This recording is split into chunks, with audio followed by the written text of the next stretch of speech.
The air is cool against your skin. Not cold, never truly cold in this place, but there is a softness to the darkness just before sunrise, a gentle pressure in the atmosphere, as though the world itself has not yet decided to begin. The river moves somewhere just ahead of you, though you cannot quite see it.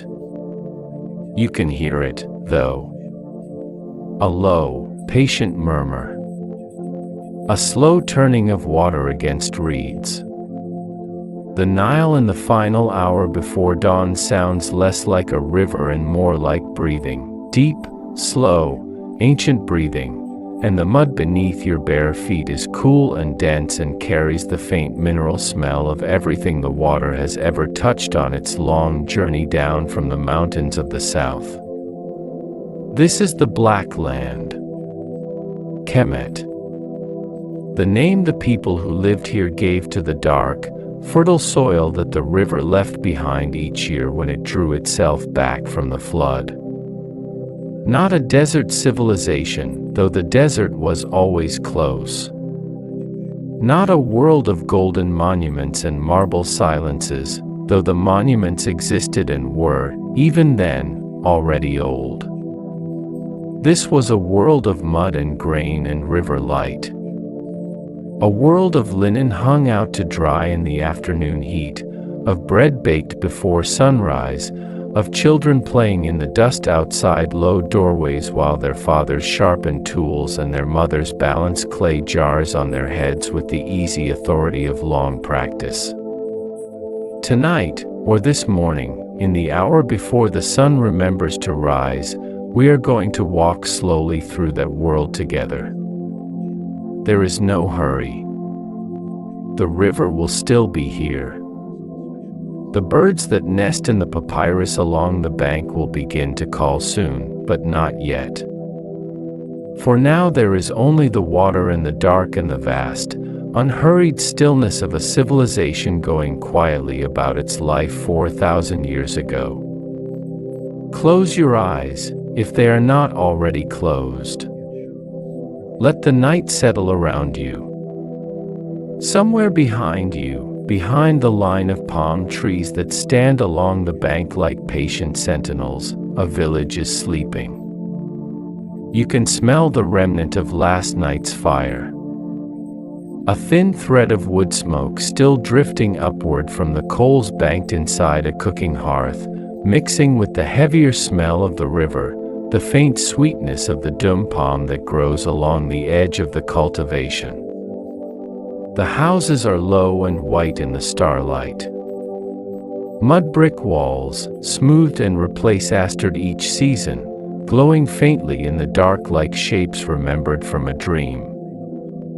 Their rooftops are flat, and on the warmest nights families sleep up there, under the open sky, watching the same stars that we look at now from our own side of time. Those stars mattered to them. They were not merely decorations in the sky.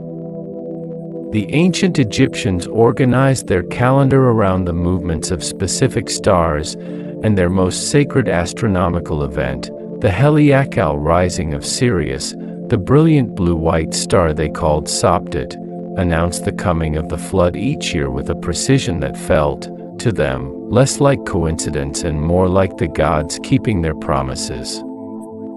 To live beside the Nile was to live inside a rhythm. A very slow, very reliable rhythm: flood, planting, harvest, rest. Year after year. Generation after generation. The same fields flooded by the same river and made black and rich again, the same crops pushed up through the same dark soil, the same granaries filled against the same dry months.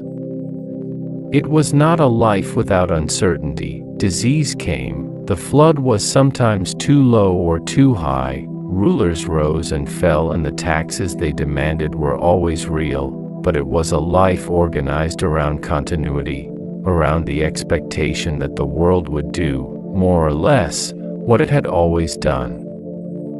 There is something deeply calming about that. Something that reaches across all the centuries between their lives and ours and touches something quiet in us. The fisherman who is about to push his boat into the water, you can see him now, just barely, a dark shape moving at the river's edge.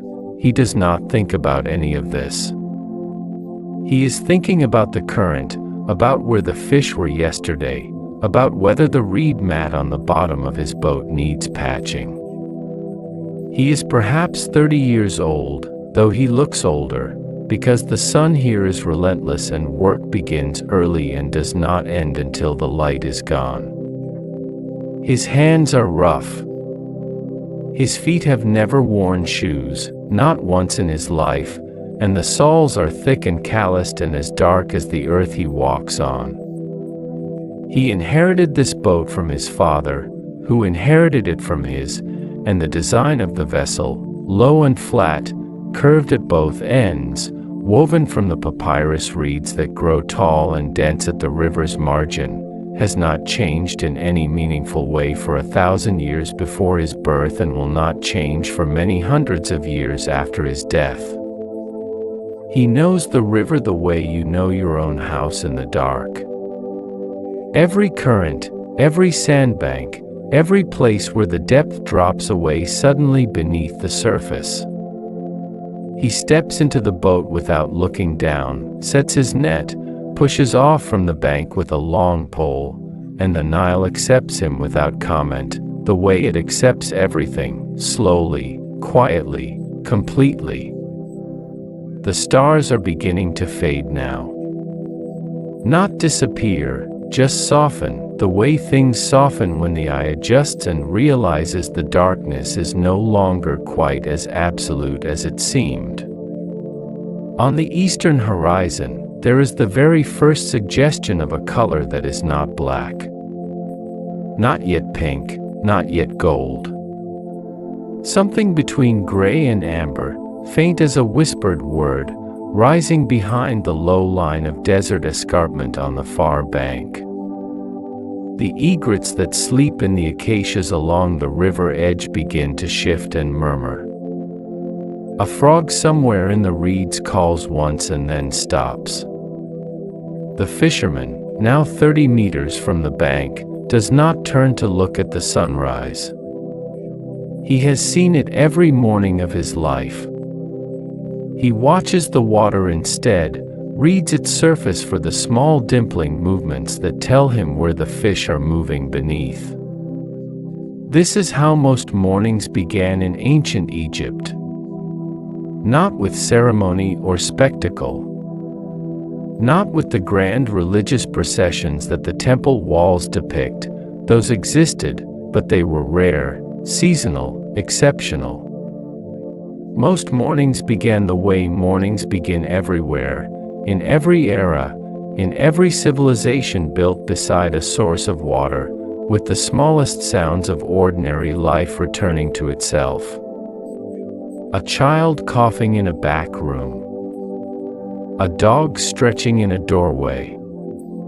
The first woman of the household rising while it was still dark to stoke the fire back to life, to begin the process of grinding grain that would produce the flour that would produce the bread that would feed the family before the sun had fully cleared the horizon. There is a rhythm to it that is so fundamental it barely needs describing, and yet it is precisely that rhythm, that deep, unremarkable ordinariness, that makes these lives feel, across all the distances of time and language and culture, so recognizable.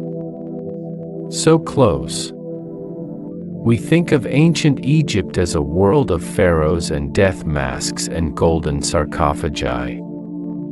And those things existed. They were real. But the pharaoh was one person, and the death masks were made for the very few, and the gold was owned by a vanishingly small fraction of the millions of people who lived and worked and loved and argued and got sick and recovered and grew old along the length of this river. What the gold and the tombs and the monuments tell us is what those with power wish to be remembered. What the papyrus fragments and the broken pottery and the food remains in the sealed storage jars tell us, what we are going to spend our time with tonight, is what everyone else was actually doing. The baker rising before dawn. The laundress at the canal. The schoolboy practicing his signs on a piece of broken pottery because fresh papyrus was expensive. The grandmother asleep on the roof with one arm thrown over her eyes, dreaming of whatever grandmothers dream of. The river is lighter now. The fisherman's boat is a small, dark shape moving slowly against a surface that has turned from black to the color of pewter, then to silver, then, just at the moment the first edge of the sun clears the eastern cliff face, to a brief, burning copper, every ripple catching the light and holding it for a second before releasing it downstream. The egrets lift from the acacias in a slow white column, circling once above the water, and the village behind the palms begins, very gradually, to make its first sounds. A fire is lit. A jar is moved. Somewhere, a woman begins to sing. Not loudly, not a performance, just a low, absent song, the kind you sing when you are doing something with your hands that you have done so many times it no longer requires your mind. The sound carries across the flat water and mingles with the bird calls and the low murmur of the current, and the morning, another morning in the black land, another day in the long, patient life of a civilization that would endure, more or less intact, for 3,000 years, begins. Stay here for a moment longer. Feel the cool air beginning to warm at the edges. Smell the smoke, the river, the faint green sweetness of the cultivation just behind you. There is no urgency here. The sun will take its time. The bread will take its time. The fish will take their time. Everything in Egypt, the Egyptians understood, moves at the pace of the river, and the river, as you can hear right now, barely a few feet from where you sit, has all the time in the world. She was awake before the sound of anything. That is the first thing. Before the birds, before the grind of stone on stone from the house next door, before the goat in the yard shifted its weight and exhaled through its wide flat nose into the cool pre-dawn air, she was already awake, lying still on her sleeping mat for a moment with her eyes open in the dark, listening to the breathing of the two children asleep beside her. One of them had his arm thrown across her chest. She moved it gently, without waking him, the way a person moves a thing they have moved 1,000 times before, and then she rose. Her name, if we could know it, might have been something like Nefret, or Merit, or Iset. These were common names in the villages along the Nile's floodplain, names that meant beautiful, or beloved, or the seat of the goddess, ordinary names given to ordinary daughters by parents who nonetheless believed, as most parents in every era believe, that their child was something uncommon. She was perhaps 24 years old. She had been grinding grain and baking bread since she was old enough to kneel at the grinding stone, which is to say since she was about 7, and her forearms had a strength in them that was entirely unremarkable in a woman of her time and place. She padded across the packed earth floor of the single room where her family slept, stepped over the wooden threshold of the doorway, smooth and worn to a shine by years of feet, and came out into the small enclosed yard where the cooking hearth sat against the far wall. The sky above the yard was still dark, but the quality of that darkness had changed in the last half hour. It had thinned slightly, the way a cloth thins when it is held up to a lamp, and the stars directly overhead had retreated to a fainter version of themselves. She could see the outlines of things without difficulty: the low mud brick wall of the yard, the acacia tree in the corner with its sparse, feathery shadow, the clay storage jars lined up along the wall like a row of patient figures, sealed with wooden stoppers and a paste of dried mud to keep out the mice. She crouched at the hearth and began to work the coals back to life, blowing softly into the gray ash with the steady, unhurried breath of someone who knows exactly how much force is needed. A thread of orange appeared. Then a small tongue of flame. Then the kindling, a handful of dried acacia twigs she had gathered yesterday and stacked beside the hearthstones, caught with a soft, papery sound, and the yard came alive with a circle of warm, unsteady light. This was the first fire of the day, and in a village of perhaps 40 or 50 households, it was being lit at roughly this same moment in roughly this same way in every single courtyard up and down the lane.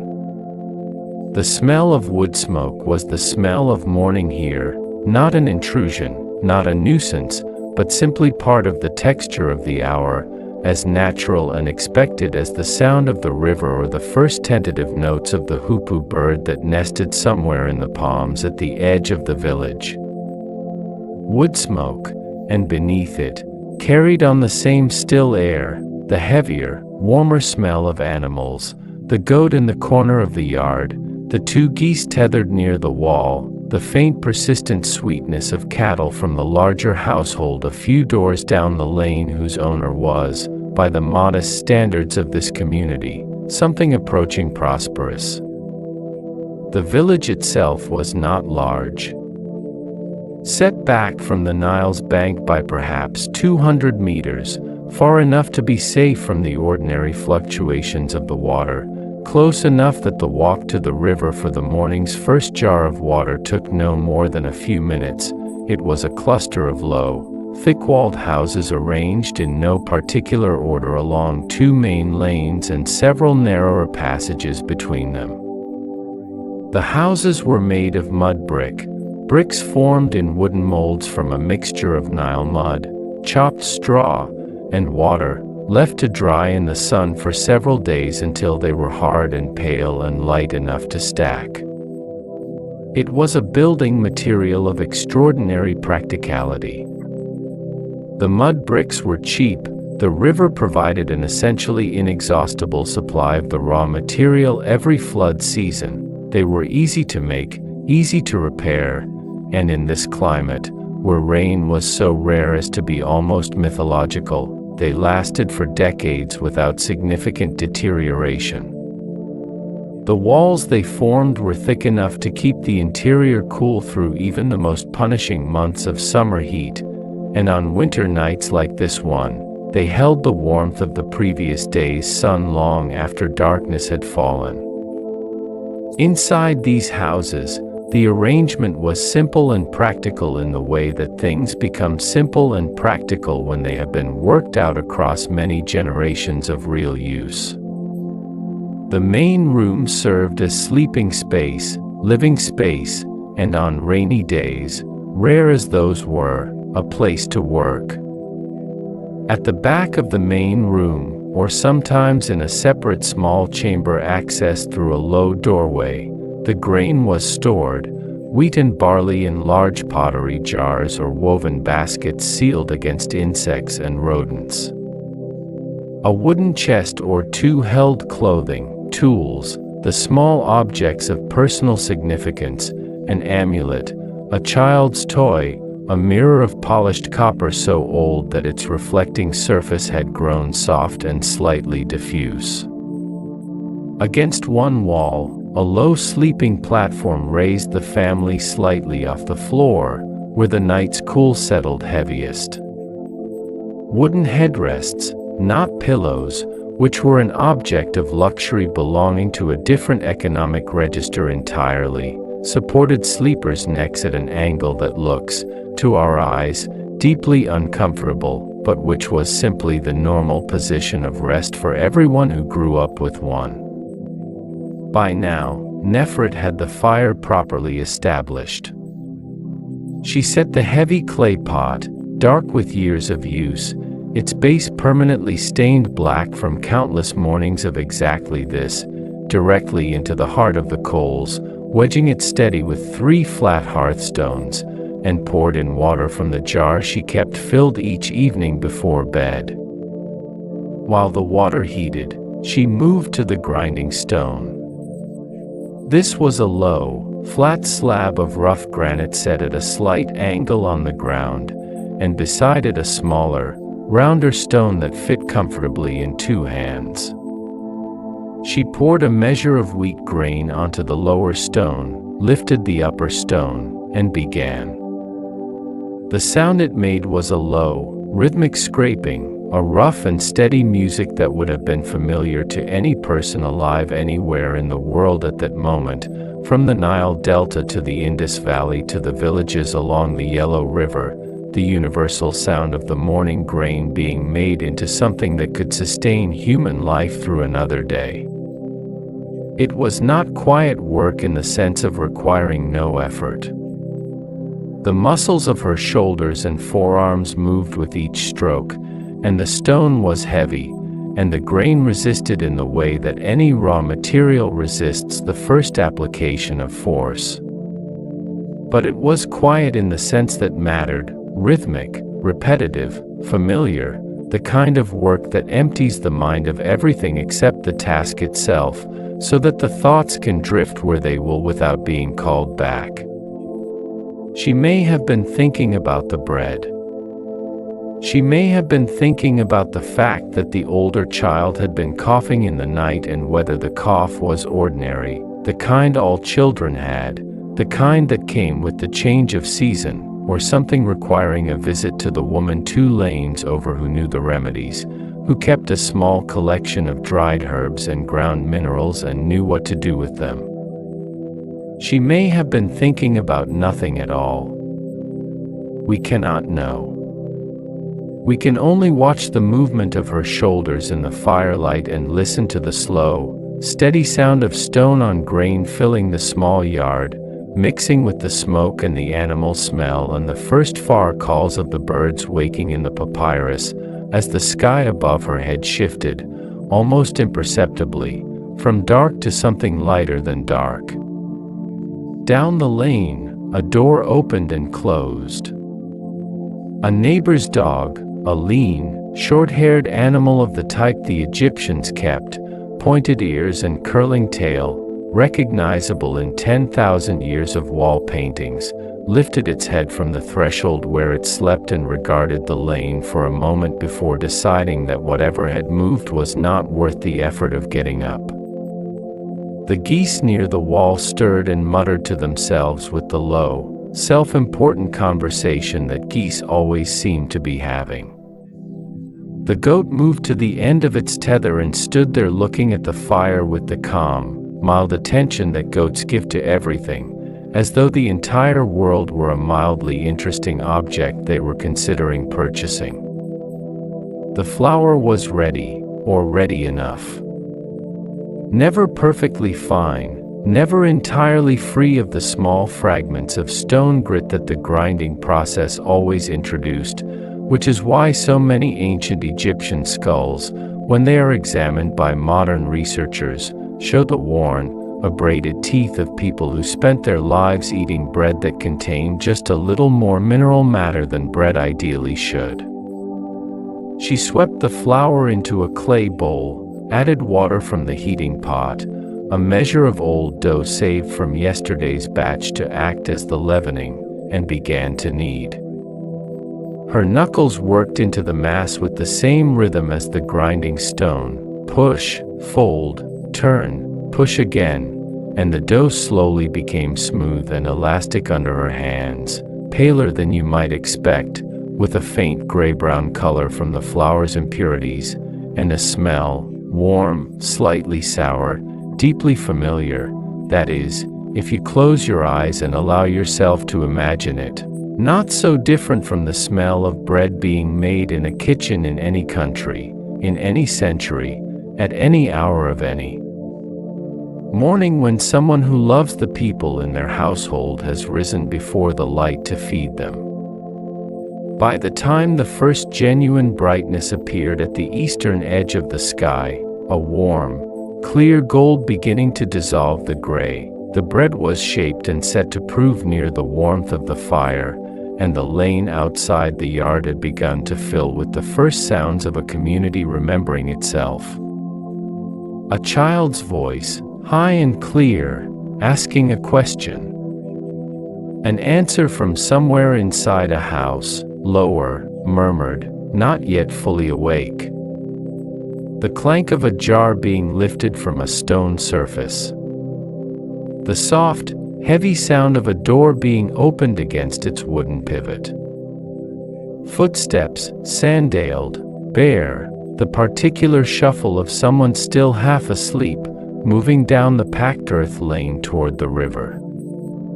The village was waking up, and it was waking up in the way that all villages in all of human history have woken up, with the same small sounds, the same gradual layering of noise upon noise, the same sense of a community assembling itself out of its separate private darknesses and becoming, once again, a single shared thing, a group of people who knew each other's names, who had opinions about each other's children, who borrowed tools and returned them, or sometimes did not, who were related to one another in ways so complex and tangled that to untangle them would take all day, a group of people who were, in the most fundamental sense of the word, neighbors.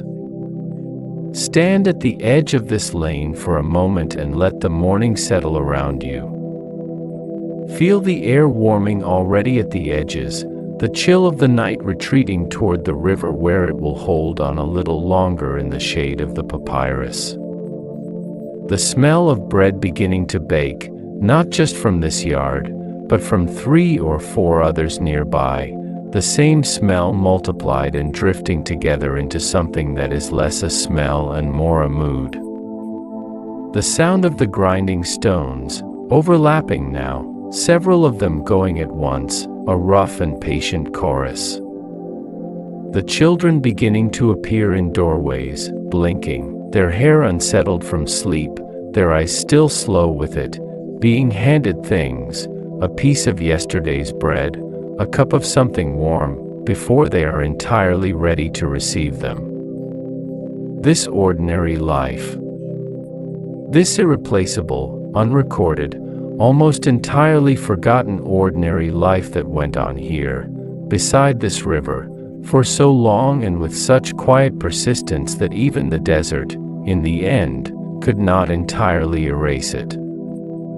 There is a smell that belongs to this hour and this place so completely that to encounter it, even now, even at a distance of 4,000 years, is to feel something shift in the chest, something settle. It is the smell of bread baking. Not the clean, bright smell of a modern oven with its controlled heat and its precise temperatures, but something older and more complicated than that, the smell of dough placed on the inner wall of a clay vessel buried halfway in coals, the dry char smell of grain that has been pushed to the very edge of burning and stopped just before it goes over, mixed with the faint sourness of fermentation and the mineral warmth of heated clay and the underlying sweetness of the wheat itself, which has been growing in these fields beside this river since before the oldest stories anyone here knows how to tell. That smell drifts through the lane now, thickening as more fires catch and more ovens come to heat, layering itself over the wood smoke and the river air until the whole village exists inside it, wrapped in it, the way a hand is wrapped around a warm cup without quite gripping. Bread was not a food in ancient Egypt. Or rather, it was not merely a food. It was a unit of measurement. It was a form of currency. It was a daily offering left at the feet of the gods and a daily wage pressed into the hands of workers. It was the thing that, if you had enough of it, meant you would survive the month, and if you did not have enough of it, meant you would not. When the ancient Egyptians wrote about prosperity, when a scribe wanted to describe a good life, a fortunate life, a life that the gods had smiled upon, he wrote about bread, and beer, and onions, and the shade of a sycamore tree. Those were the coordinates of contentment. Everything else was elaboration. To understand how central grain was to this civilization, you have to understand the flood. Each year, for a period of several months, the Nile rose. It rose slowly at first, a gentle swelling, a slight darkening and thickening of the water as it carried its load of rich sediment down from the Ethiopian highlands, and then, over the course of weeks, it spread out across the flat cultivation land on either side of its banks, depositing that sediment in a thin, even layer across the fields before receding back into its channel. This was not a disaster. This was the entire basis of the economy. The mud the flood left behind was dark and extraordinarily fertile, renewed each year with the minerals and organic matter carried from mountains the farmers here had never seen and could not have named, and into this mud, when the water withdrew and the ground had dried to the right consistency, they pressed their seeds, emmer wheat, barley, flax. The sun did the rest. The sun was never in short supply. What came up out of that dark earth fed not just the village families who planted it but the entire vast apparatus of the Egyptian state, the temples with their daily rituals, the armies with their long supply trains, the craftsmen in their workshops, the officials with their scribes and their records, the tomb builders in their stone-cut settlement in the western hills. All of them were paid, fed, and sustained by grain measured in units called heket, recorded on papyrus and pottery, taxed at a rate that the state determined and the farmer had no meaningful ability to contest, stored in granaries that were among the most carefully constructed and rigorously managed buildings in all of Egypt. When archaeologists excavate ancient Egyptian sites, they find granaries everywhere. Large, domed, mud brick structures, often arranged in rows, some large enough to hold reserves for an entire year or more. The Egyptians were, among other things, extraordinarily serious about storage. But all of that, the taxation, the records, the granaries, the state apparatus, existed at a remove from the woman in the yard at dawn, shaping her loaves with practiced, flour-dusted hands. For her, grain was simply the center of the day's work, the thing around which everything else organized itself. Bread was made fresh every morning, because bread without preservatives in this climate did not last. By evening, the loaves baked at dawn were already drying at the edges, and by the following morning they were best broken up and crumbled into liquid, which is, not coincidentally, the first step in making beer. Nothing was wasted. The cycle of grain in an Egyptian household moved in a tight, efficient loop from which almost nothing escaped.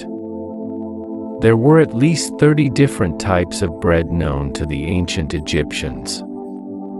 Perhaps more. The lists preserved in tomb inscriptions and administrative records are long and not always entirely decipherable, and there is scholarly debate about what exactly each term refers to. But the variety is real and reflects genuine culinary sophistication. Breads made from different grains, breads sweetened with dates or flavored with coriander or enriched with fat or eggs, breads shaped into cones and rounds and flat discs and long oval forms, Breads baked in clay molds so that they came out in the shape of animals or humans or geometrical figures that may have had ritual significance.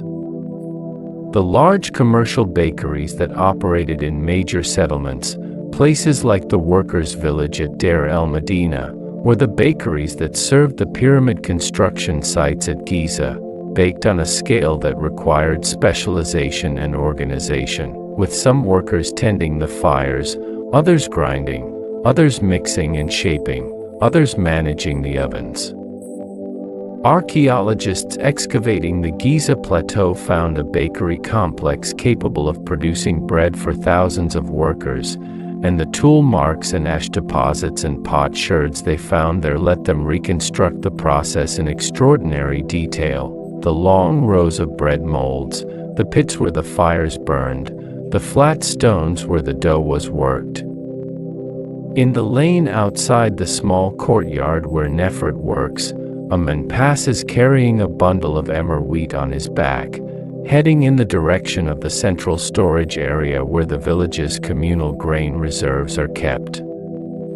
He walks with the slightly forward-leaning posture of someone used to carrying weight, his sandals making a soft slapping sound on the packed earth, his shadow long and thin in the early light. He does not look up. The bundle on his back is tied with a length of linen cord, and a small scatter of grain falls from it as he walks, a thin golden trail along the lane that a group of sparrows will discover within the hour and argue over with the focused intensity that sparrows bring to everything. Grain is everywhere in this village, in the jars along the wall, in the baskets inside the houses, in the molds drying in the sun, and yet it is never quite taken for granted. A bad flood, a flood that came too high or too low, could mean a season of shortage, and the memory of shortage, in a community that had no cushion of stored wealth to fall back on, was something that stayed in the body. You did not waste grain. You did not leave the jar unstopped or the basket unsealed. You did not drop more than you had to, and when the sparrows found what had fallen in the lane, they were welcome to it, because that, at least, was a use. And then there was beer. Beer deserves its own moment here, because beer in ancient Egypt was not a luxury, not a celebration, not a social lubricant consumed in moderation on special occasions. Beer was a staple. Beer was nutrition. A thick, slightly cloudy, mildly fermented liquid made from partially baked bread, bread crumbled into water and left to ferment for a day or two in a clay vessel. It contained calories and B vitamins and a low enough alcohol content that children drank it, elderly people drank it, pregnant women drank it, workers drank it at midday in the heat of the construction site alongside their bread and onions. The workers who built the Great Pyramid at Giza received a daily ration of approximately 4 to 5 liters of beer, along with bread, onions, garlic, and occasional fish or meat. This was not a rough subsistence diet handed out grudgingly to suffering laborers. This was a carefully calculated provision of the nutrients required to sustain sustained physical effort in hot conditions, and the Egyptians had worked out the formula through generations of practical experience long before anyone wrote it down. Making beer at home was a task that fell, like so much of the daily food preparation, primarily to women. The process was straightforward in principle and demanding in practice. Bake a bread, crumble it, mix it with water, sometimes add a measure of dates for sweetness or extra fermentable sugar, cover the vessel with a piece of linen secured around the rim, and wait. The warm Egyptian air did the rest. The wild yeasts that floated in every breath of it found the sugars in the grain and began their quiet, invisible work, converting starch to alcohol and carbon dioxide in the same slow, patient process that has been happening in vessels of grain and water since the first time someone left a wet handful of grain in a pot and came back to find it had changed overnight into something different, something that smelled sharp and alive and, when consumed, made the edges of the afternoon slightly softer than they had been before. By full morning, the sun now fully above the horizon, the air beginning the long climb toward the day's heat, the lane outside full of movement and voice, Nefret's first loaves have come out of the oven. They are rounded, slightly irregular in shape, their tops cracked and dark from the heat, their undersides carrying the faint impression of the clay mold they were formed in.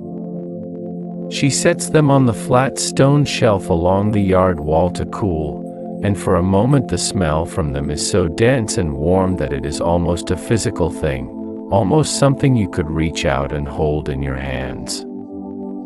Her son, the older child, appears in the doorway rubbing his eyes, drawn by the smell the way children in every era and every place are drawn by the smell of something freshly baked. And she breaks a piece from the edge of a loaf without being asked. The edge is always ready first, always the cook's prerogative, the small private reward for rising before the dark, and hands it to him without looking, the bread still warm enough that he has to pass it between his palms before he can hold it. Still enough to eat. He sits down on the step of the doorway and eats his bread. Outside the gate of the yard, the lane is alive now, people moving with purpose, carrying things, calling to each other across the narrow space between the house fronts, the language they speak a form of ancient Egyptian that no living person knows how to say aloud, though its written form survives in tens of thousands of documents and inscriptions and will eventually be read again by scholars who spend their lives learning to hear the voice inside the symbols.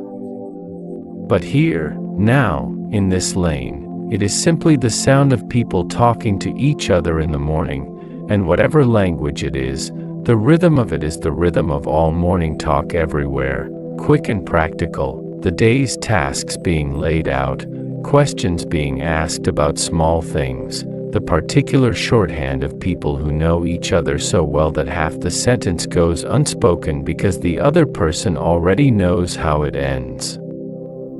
The bread will be eaten before midday. More will be needed tomorrow.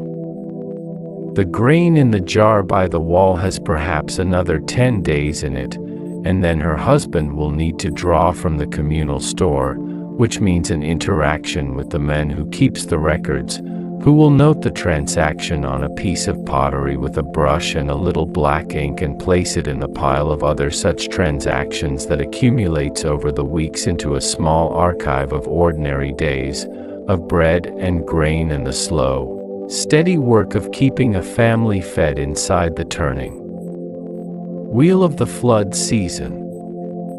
Most of those pottery shards will be lost.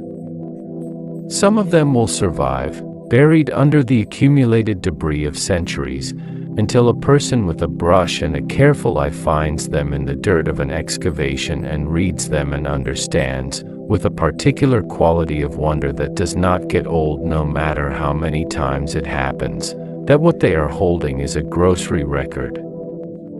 A note about bread. A small ordinary transaction between a person and their daily life, preserved by pure accident against the weight of 4,000 years, still legible, still precise, still, in its own quiet way, astonishing. In the western hills above the ancient city of Thebes, on the far side of a low ridge of pale limestone that separates the world of the living from the world of the dead, there is a narrow valley. It is not a dramatic valley. It does not announce itself. The limestone walls on either side are irregular and sun-bleached, the color of old bone, and the path that winds down into it from the ridge has been worn smooth by the passage of many thousands of feet over many hundreds of years. At the bottom of this valley, arranged in two long rows along a central lane so narrow that two people passing each other must turn sideways, are the remains of a village. The walls are still standing in places, low, thick, the same mud brick construction you would find anywhere along the Nile, unremarkable except for how well they have survived. In other places the walls have collapsed into rubble, but the footprint of each house remains legible in the earth, a rectangle of slightly different colored soil, like a memory the ground has not quite let go of.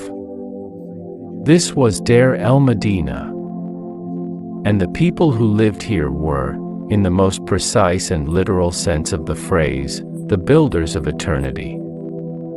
They were the craftsmen and artisans assigned to cut and decorate the royal tombs in the Valley of the Kings. Painters, plasterers, draftsmen, sculptors, carpenters, coppersmiths, foremen, a community of perhaps 60 to 100 households at its height, a self-contained settlement established by the state specifically to house and provision the workforce that would spend its working life underground, in the darkness of the limestone, carving out the chambers and corridors and cutting the walls into surfaces smooth enough to take paint, and then filling those surfaces, inch by careful inch, with the images and texts that would guide a dead king through the afterlife. They did this work for generation after generation. Sons followed fathers. Grandsons followed sons.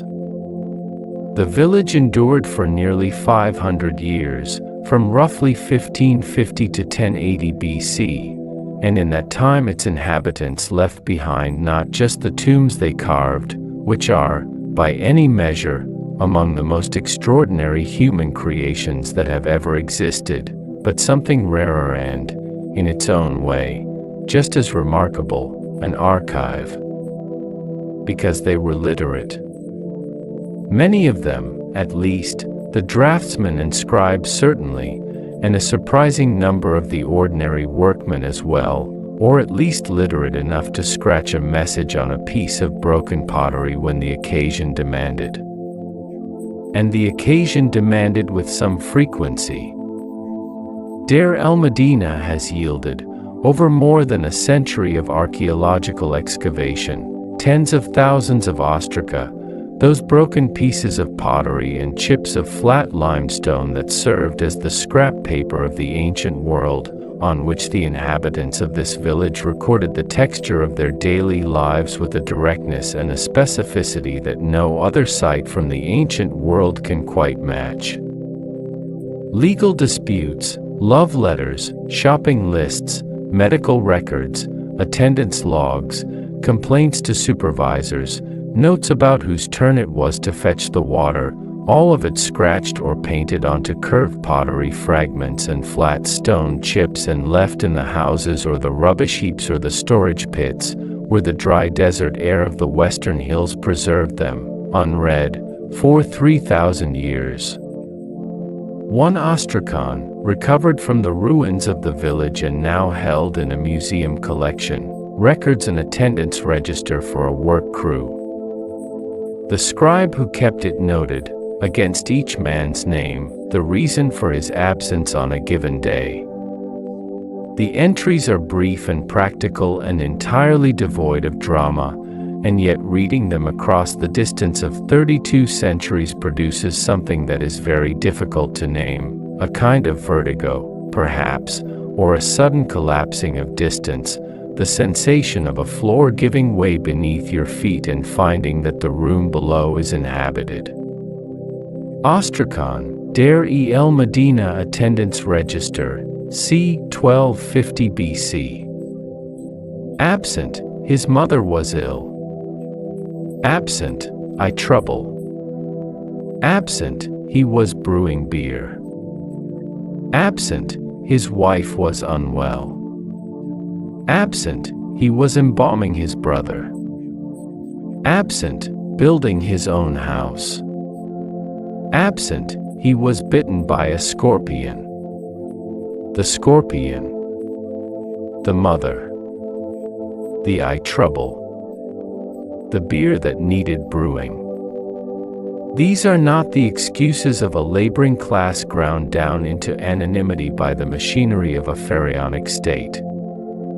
These are the excuses of specific human beings, people with mothers who got sick and brothers who died and houses that needed attention and the ordinary small miseries and obligations of a life being lived.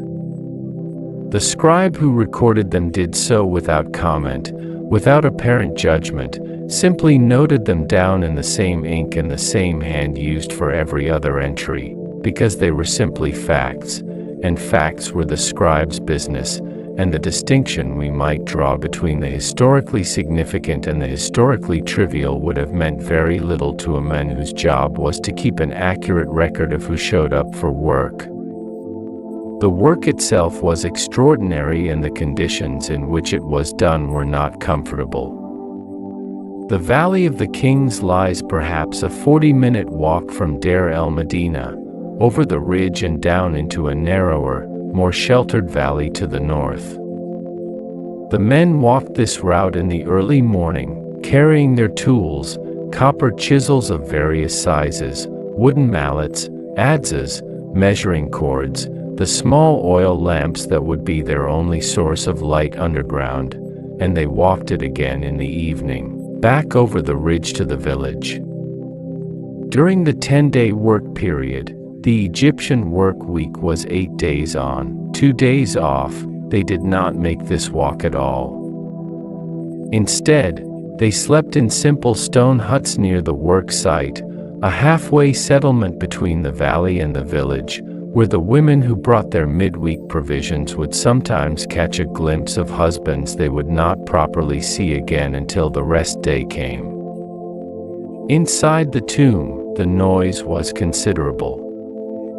The sound of copper on limestone echoed in the low corridors in a way that must have been, after 8 or 10 hours, deeply wearying, a continuous, ringing percussion that left a faint tone in the ears long after the tool was put down. The lamps that lit the work were small, made of clay or limestone, burning oil, usually sesame oil or the fat of animals, with a wick of twisted linen.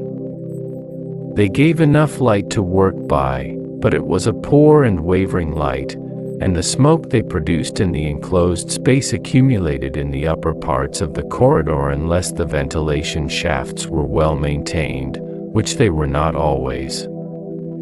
The draftsmen who laid out the compositions on the walls before the sculptors cut them, drawing the figures in red, correcting in black, establishing the proportions and spacing and the exact position of each hieroglyph with a precision that modern students of Egyptian art still find impressive, worked with their faces close to the stone surface, reading it by lamplight with a concentration that must have been, by day's end, physically exhausting.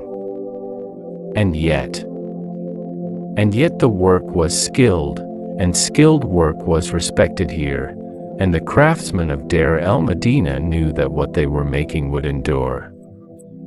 They had the evidence of it all around them, in the older tombs already completed, in the art of previous generations cut into the same limestone, still as sharp and vivid as the day the chisel left it. They were not laboring in obscurity.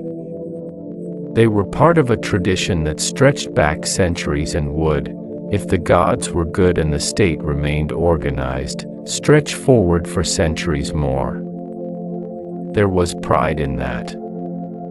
You can feel it in the quality of the work itself, the care taken with the smallest details, the fineness of the plaster surface before paint was applied, the way the figures in the best preserved chambers seem less carved than simply present, emerging from the stone as though they had always been there and the sculptor's only task had been to reveal them.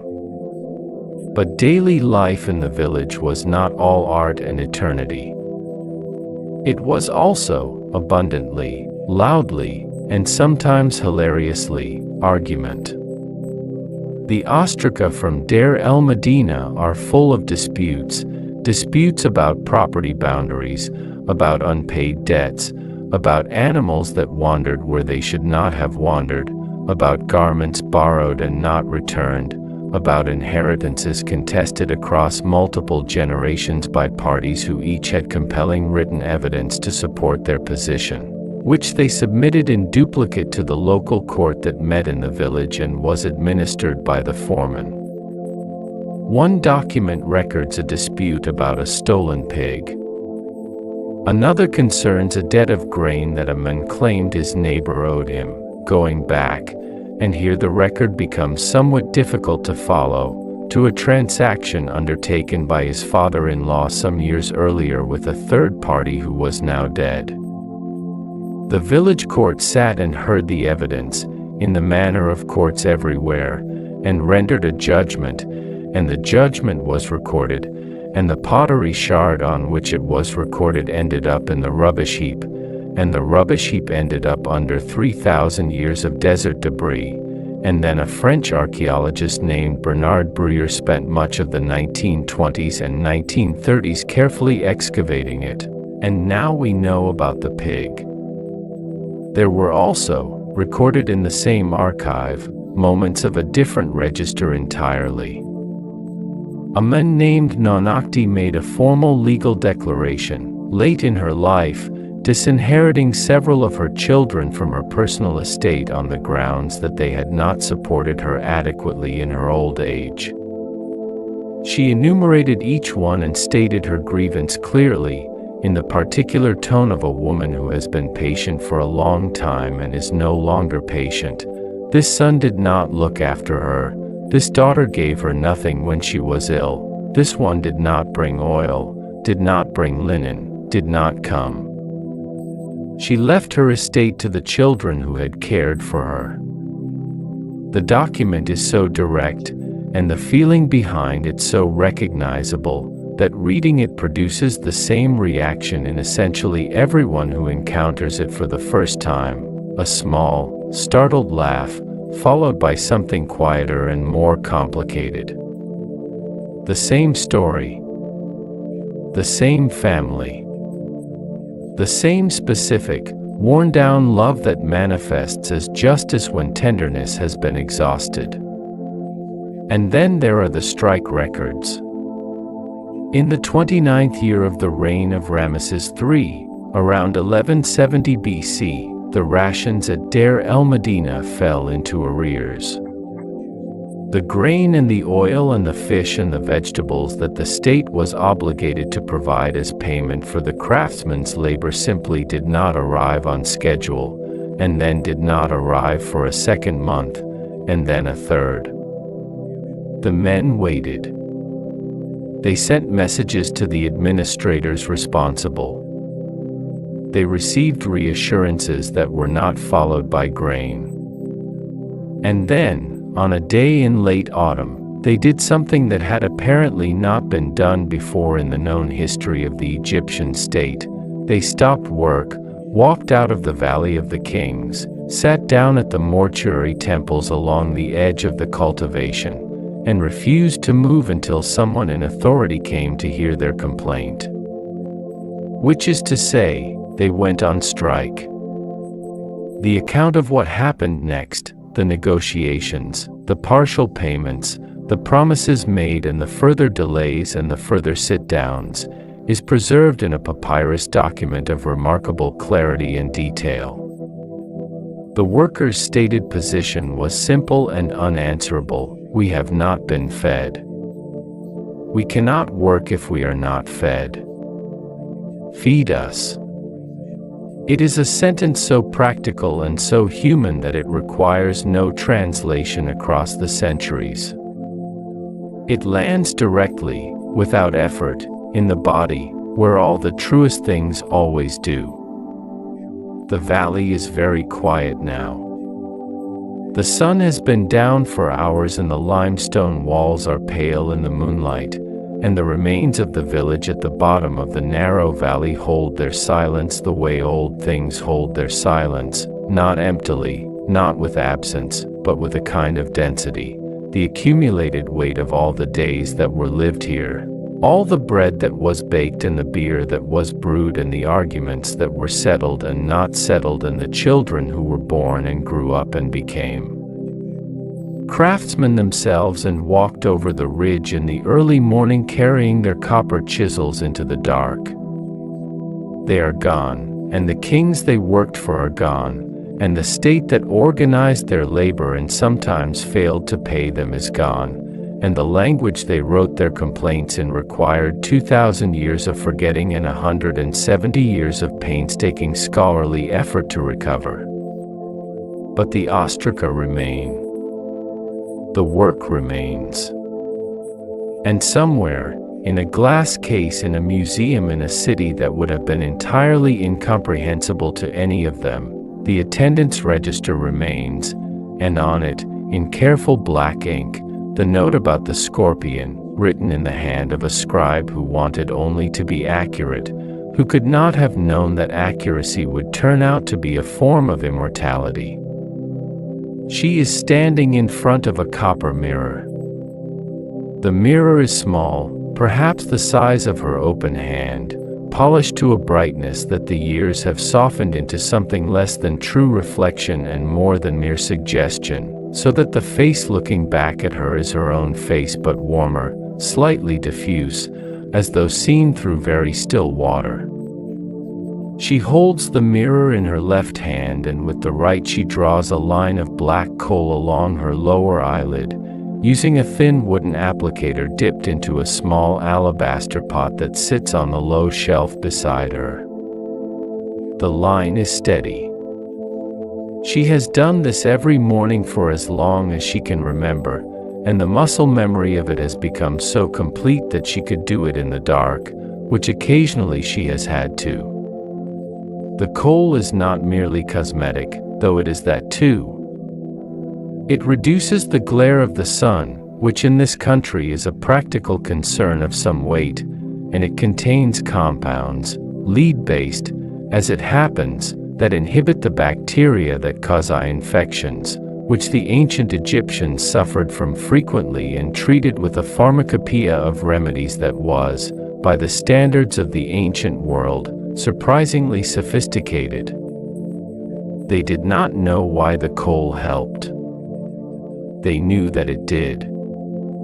That knowledge, passed from mother to daughter across hundreds of generations, was its own kind of science. She sets the mirror down and smooths her linen dress across her hips with both hands, a gesture so familiar it requires no thought, and steps out of the sleeping room into the main part of the house, where the day's first business is already waiting. This woman is not the farmer's wife we have been following through the earlier part of this morning.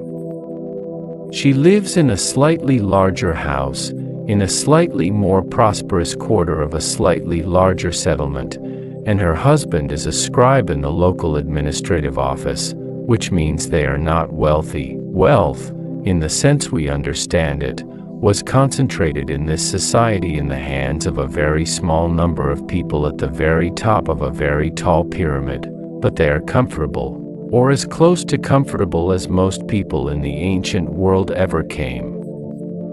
They have food in the storage jars, linen that is not yet worn thin, a daughter who is being taught to read, and enough standing in the community that when a legal matter arises, as one is currently arising, concerning a piece of land that belonged to her mother and which a neighbor has been quietly encroaching upon for the past 2 seasons, she knows that her voice in the local court will be heard, recorded, and given weight equal to any man's.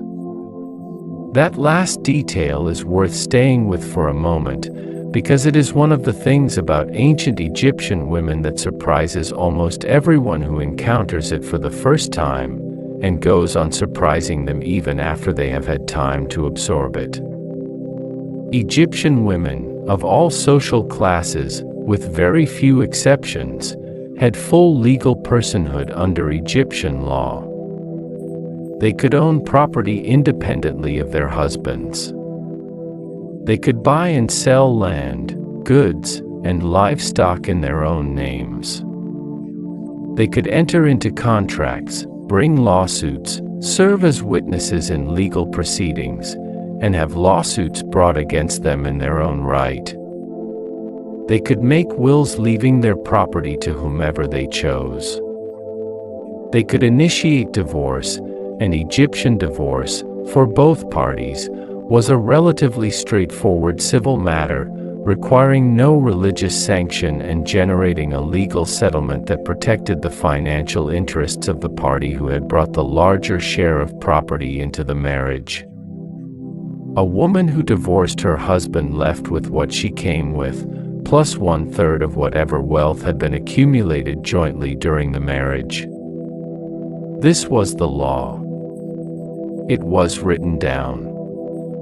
It was enforced. The Greek historian Diodorus Siculus, visiting Egypt in the 1st century BC, by which time Egyptian civilization was already ancient, its great period already 3,000 years in the past, noted with undisguised astonishment that Egyptian women had authority over their husbands in domestic matters, and that this was not considered strange, or scandalous, or a failure of the natural order. It was simply how things were organized. The Greeks found this remarkable because in the Greek world of Diodorus's time, respectable women did not go out unaccompanied, did not participate in public life, did not have legal standing independent of a male guardian, and were not expected to have opinions about matters outside the household. Egypt looked, from that perspective, like a country where something had gone pleasingly, confusingly wrong with the arrangement of society. What Diodorus was actually seeing, of course, was not an anomaly but a different set of assumptions that had been in place for so long, and were so deeply embedded in the legal and social fabric of Egyptian life, that they no longer seemed like assumptions at all.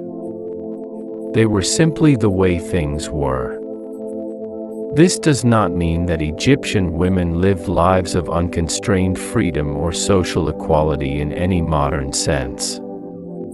The highest positions of state, the great offices of the vizier, the general, the high priest of Ammonius, were almost always held by men, and the expectation that a woman's primary domain was the household and the raising of children was pervasive across all social classes.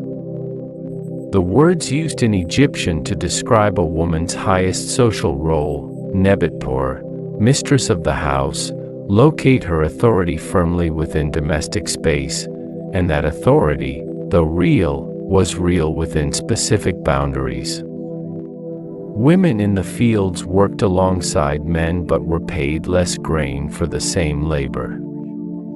Women in the upper classes managed households of considerable complexity and served as temple singers and musicians and in some cases as priestesses, but the senior temple offices were rarely theirs to hold. The society was not equal, but it was, by comparison with essentially every other ancient civilization for which we have detailed records, and by comparison with many societies considerably more recent than ancient Egypt, strikingly, almost disorienting, fair. The legal archive from Deir el-Medina is again instructive here. Women in that community appear in the records with a frequency and a confidence that is immediately striking. They buy and sell goods, jars of fat, lengths of linen, quantities of grain, in their own names, without a male intermediary. They appear as creditors and debtors. They lodge formal complaints against neighbors and against their own husbands. One woman named Aranafra brought a case against a colleague of her husband's who had borrowed a garment from her and failed to return it. She won. Another, a woman whose name was recorded as Hiria, appears in multiple documents over several decades as the owner and manager of a small but apparently active trading enterprise, exchanging goods along the river with a commercial energy that the records reflect entirely without comment, as though a woman running a trading business were the most ordinary thing imaginable, which, in the context of Deir el-Medina, it evidently was. But the part of women's lives in ancient Egypt that survives most vividly, and that speaks most directly across the distance of millennia, is not the legal record. It is the poetry. The love poems of ancient Egypt, preserved on papyri dating from the New Kingdom period, roughly 1550 to 1070 BC, are among the most beautiful and most startling things to survive from the ancient world, and they are startling primarily because of whose voice is in them. Many of them are written from a woman's perspective, in the first person, and the woman speaking is not passive, not modest, not constrained by the conventions of a poetry that keeps female desire at a careful and decorative distance. She is direct. She is ardent. She misses him. She wants him back. She watches the door. She lies awake. Ancient Egyptian love poem, Papyrus Chester Beatty I, c. 1300 BC. My heart flutters hastily when I think of my love for you. It lets me not act sensibly. It leaps from its place. It lets me not put on a dress, nor wrap my scarf around me. I put no paint upon my eyes. I am not even anointed. Do not wait, go there, says it to me. As often as I think of him. My heart, do not act so foolishly.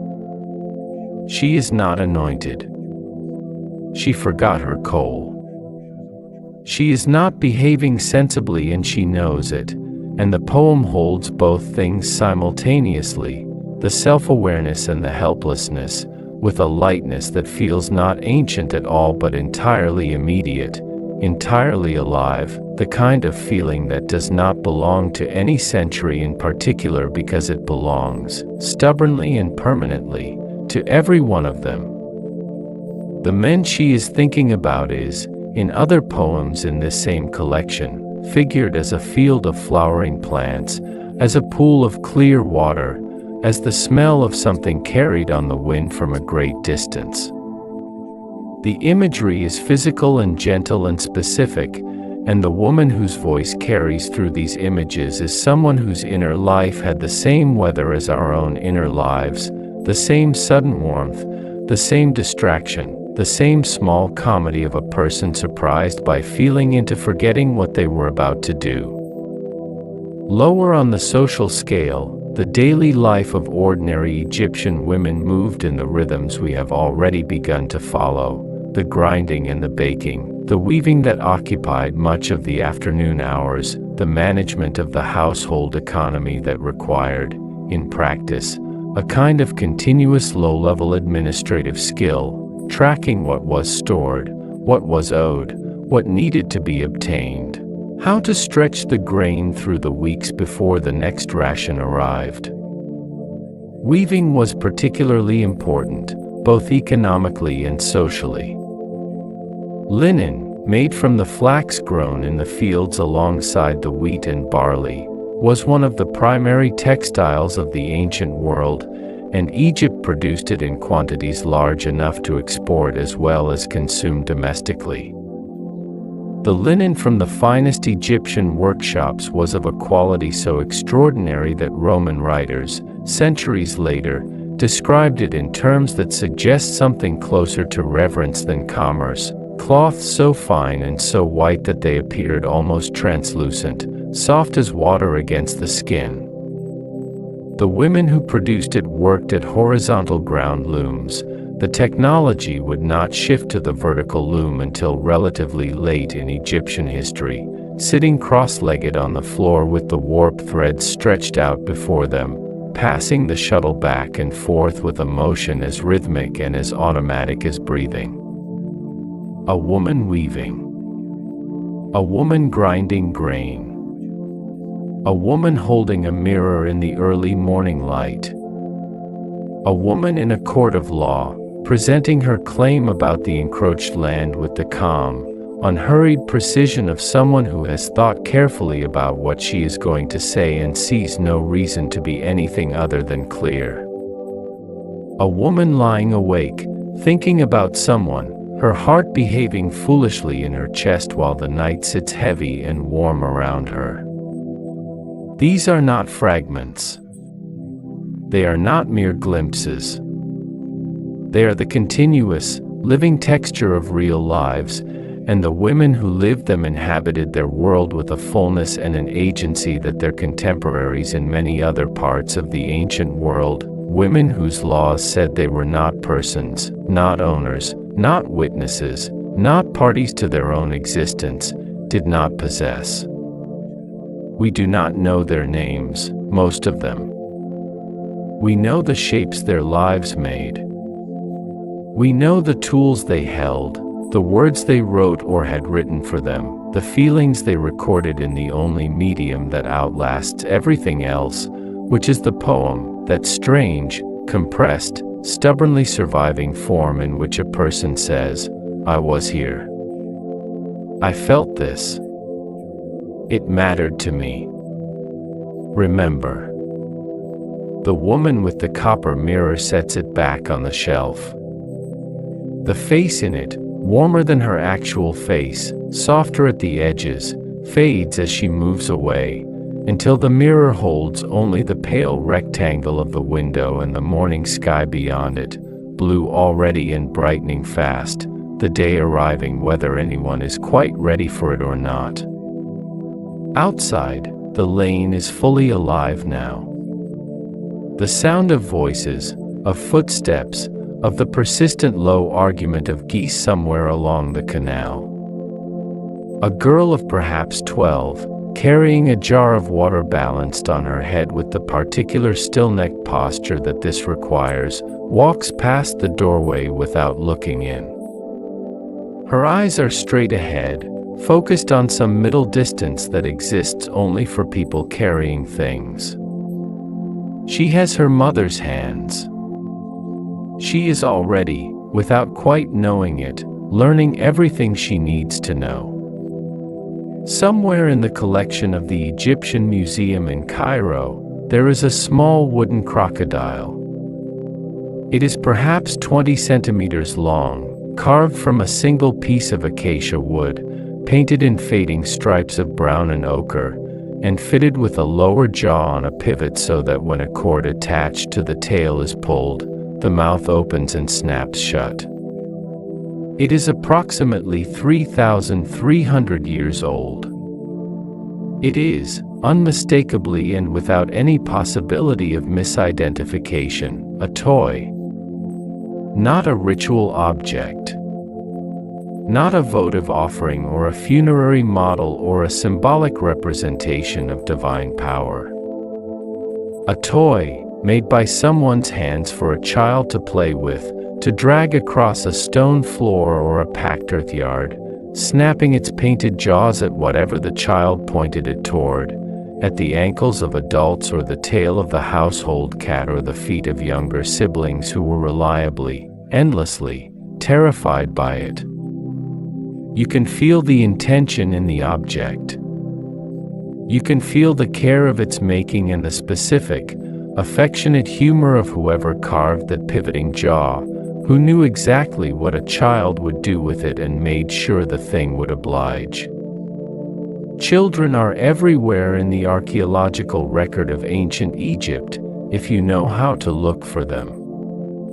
They appear in the wall paintings of the tombs, swimming in the Nile while their fathers fish from the bank, playing games in the shade of a courtyard wall, sitting cross-legged on the floor of a workshop watching a craftsman work, always depicted with the same visual shorthand that identified them as children in Egyptian art, the side lock of hair, a single thick braid hanging over the right ear against an otherwise shaved head, worn by both boys and girls until the age of puberty, when the lock was cut and the child entered, with ceremony and acknowledgement, into the adult world.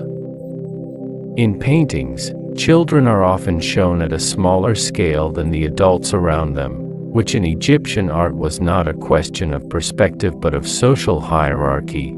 The most important figures were always the largest, and children, being not yet fully entered into the social order, were shown small. But they are there. They are present. Their small figures move through the painted scenes of daily life with an energy and a specificity that the artists, even constrained by their formal conventions, clearly felt the need to capture. The toys that have survived, and a surprising number have, preserved by the same dry desert conditions that preserved the ostraca and the papyri and the linen, give us a childhood that is recognizable in almost every particular. There were wooden horses on wheels, pulled by strings. There were dolls with articulated limbs, made from clay or carved wood or bound linen, some of them wearing miniature linen dresses, some with hair made from strings of dark beads. There were balls, made from linen rags wound tightly and stitched, the same kind of improvised ball that children have been making in the same way in every culture and every era, because the desire to throw a round thing at another person is apparently hardwired into the human experience regardless of century or geography. There were small clay animals, hippos, cats, ducks, oxen, each one painted with the slightly uncertain but utterly sincere brushwork of a craftsman making something that will be played with by a child and therefore needs to be good enough to delight but does not need to be perfect. There were spinning tops, and small boats carved from reeds or wood, and something that appears to be an early version of the knucklebones game that children in ancient Greece and Rome would later play with the same small animal bones in the same idle, sunny afternoon way. The game that appears most frequently in the painted tomb scenes is one that looks, at a distance, not unlike leapfrog. Two children crouch with their hands braced on their knees, and a third takes a running jump over their backs. In other scenes, children play a game involving a standing child holding another child off the ground, a kind of spinning, which the depicted expressions suggest was a source of considerable hilarity for the spun child and considerable effort for the spinner. There is a wall painting from a Theban tomb that shows 4 young girls, perhaps 10 or 11 years old, playing a game that seems to involve throwing and catching while balanced on one leg, their expressions caught in the particular fixed concentration that the Egyptian artists applied to people doing things that required their full attention, and which reads, across all the distance, as entirely genuine, the face a person makes when they absolutely cannot afford to drop the ball and they know it. They played in the dust and the sunlight and the long warm afternoons that this climate provided in generous excess. They played in the Nile, which was a source of perpetual delight and perpetual danger. The crocodiles were real, not just wooden toys, and the river current could pull a small child down with a speed that left no time for anything, which is why the protective amulets worn by Egyptian children included, prominently, the image of Sobek, the crocodile god, and Tauret, the hippopotamus goddess of childbirth and protection, whose fierce, ungainly form was thought to frighten away the things in the dark and the deep water that threatened young lives. You wore the amulet not because you were afraid but because you were sensible, because the river was beautiful and necessary and the source of everything good in your world and also, undeniably, capable of taking a child from a bank in the time it takes to look away, and the amulet was the acknowledgement of that, a small, material conversation with the gods about the terms of safety. The childhood of an Egyptian child was not long, by the measure we now apply to such things. The transition into adult responsibility began early and moved quickly. Girls in ordinary families were learning to grind grain and manage a household fire by the age of 7 or 8, absorbing the practical knowledge of domestic economy through participation rather than instruction, in the way that knowledge has always moved most efficiently between generations, not through teaching but through doing, side by side, until the distinction between watching and doing dissolves entirely. Boys in farming families were in the fields with their fathers from a similarly early age, learning the work of the soil and the irrigation channels and the careful observation of the river's levels that determined the entire agricultural calendar. For the children of craftsmen at Deir el-Medina, the apprenticeship into the father's trade began in early adolescence. A boy of 12 or 13 might be taken into the tomb for the first time, given a small chisel, and set to work on a section of wall where the mistakes of an apprentice would be least visible and most easily corrected. For a small and fortunate minority, there was school. The scribal schools attached to temples and administrative offices took boys, almost always boys, though there is evidence of literate women and a small number of female scribes, from about the age of 9 and trained them in the skills that would allow them to enter the administrative class, reading, writing, arithmetic, and the memorization of the literary and religious texts that formed the core curriculum of Egyptian education. The texts they copied as practice exercises have survived in some quantities, and they are a source of considerable delight to Egyptologists, because the students who copied them did so with varying degrees of attention and accuracy, and the errors they made, the missed signs, the confused passages, the sections where the hand is steady and confident and then suddenly less so, as though attention wandered and was recalled, are the errors of real students, learning at the edge of their ability. Their minds occasionally somewhere else entirely. In the margins of some practice tablets, students wrote small notes to each other, or drew pictures, or copied out phrases that had nothing to do with the lesson, which is to say they did exactly what students have done in every classroom in every century since the idea of a classroom existed. Scribal school exercise text, Papyrus Anastasi, c. 1200 BC. Be a scribe. It saves you from toil and protects you from all manner of work. You are spared the hoe and the mattock. You do not carry a basket. It separates you from rowing the oar. You are free from afflictions. You do not have many masters and many superiors. This was the standard text given to young scribal students to copy, a piece of professional propaganda, essentially, reminding them exactly why they were sitting inside practicing their signs while the other boys were in the fields or the river. It is very nearly the oldest version of a school pep talk that exists anywhere in human history, and it is so recognizable in its basic structure. Here is why this is worth it.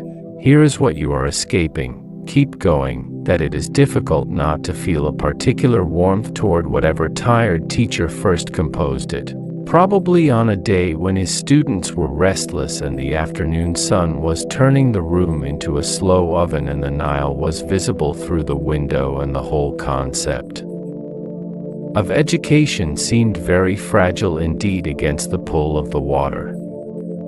But the image that stays with me, the one that comes back, unbidden, when I think about childhood in ancient Egypt, is not a toy, and not a school text, and not a painting of children playing in the afternoon light.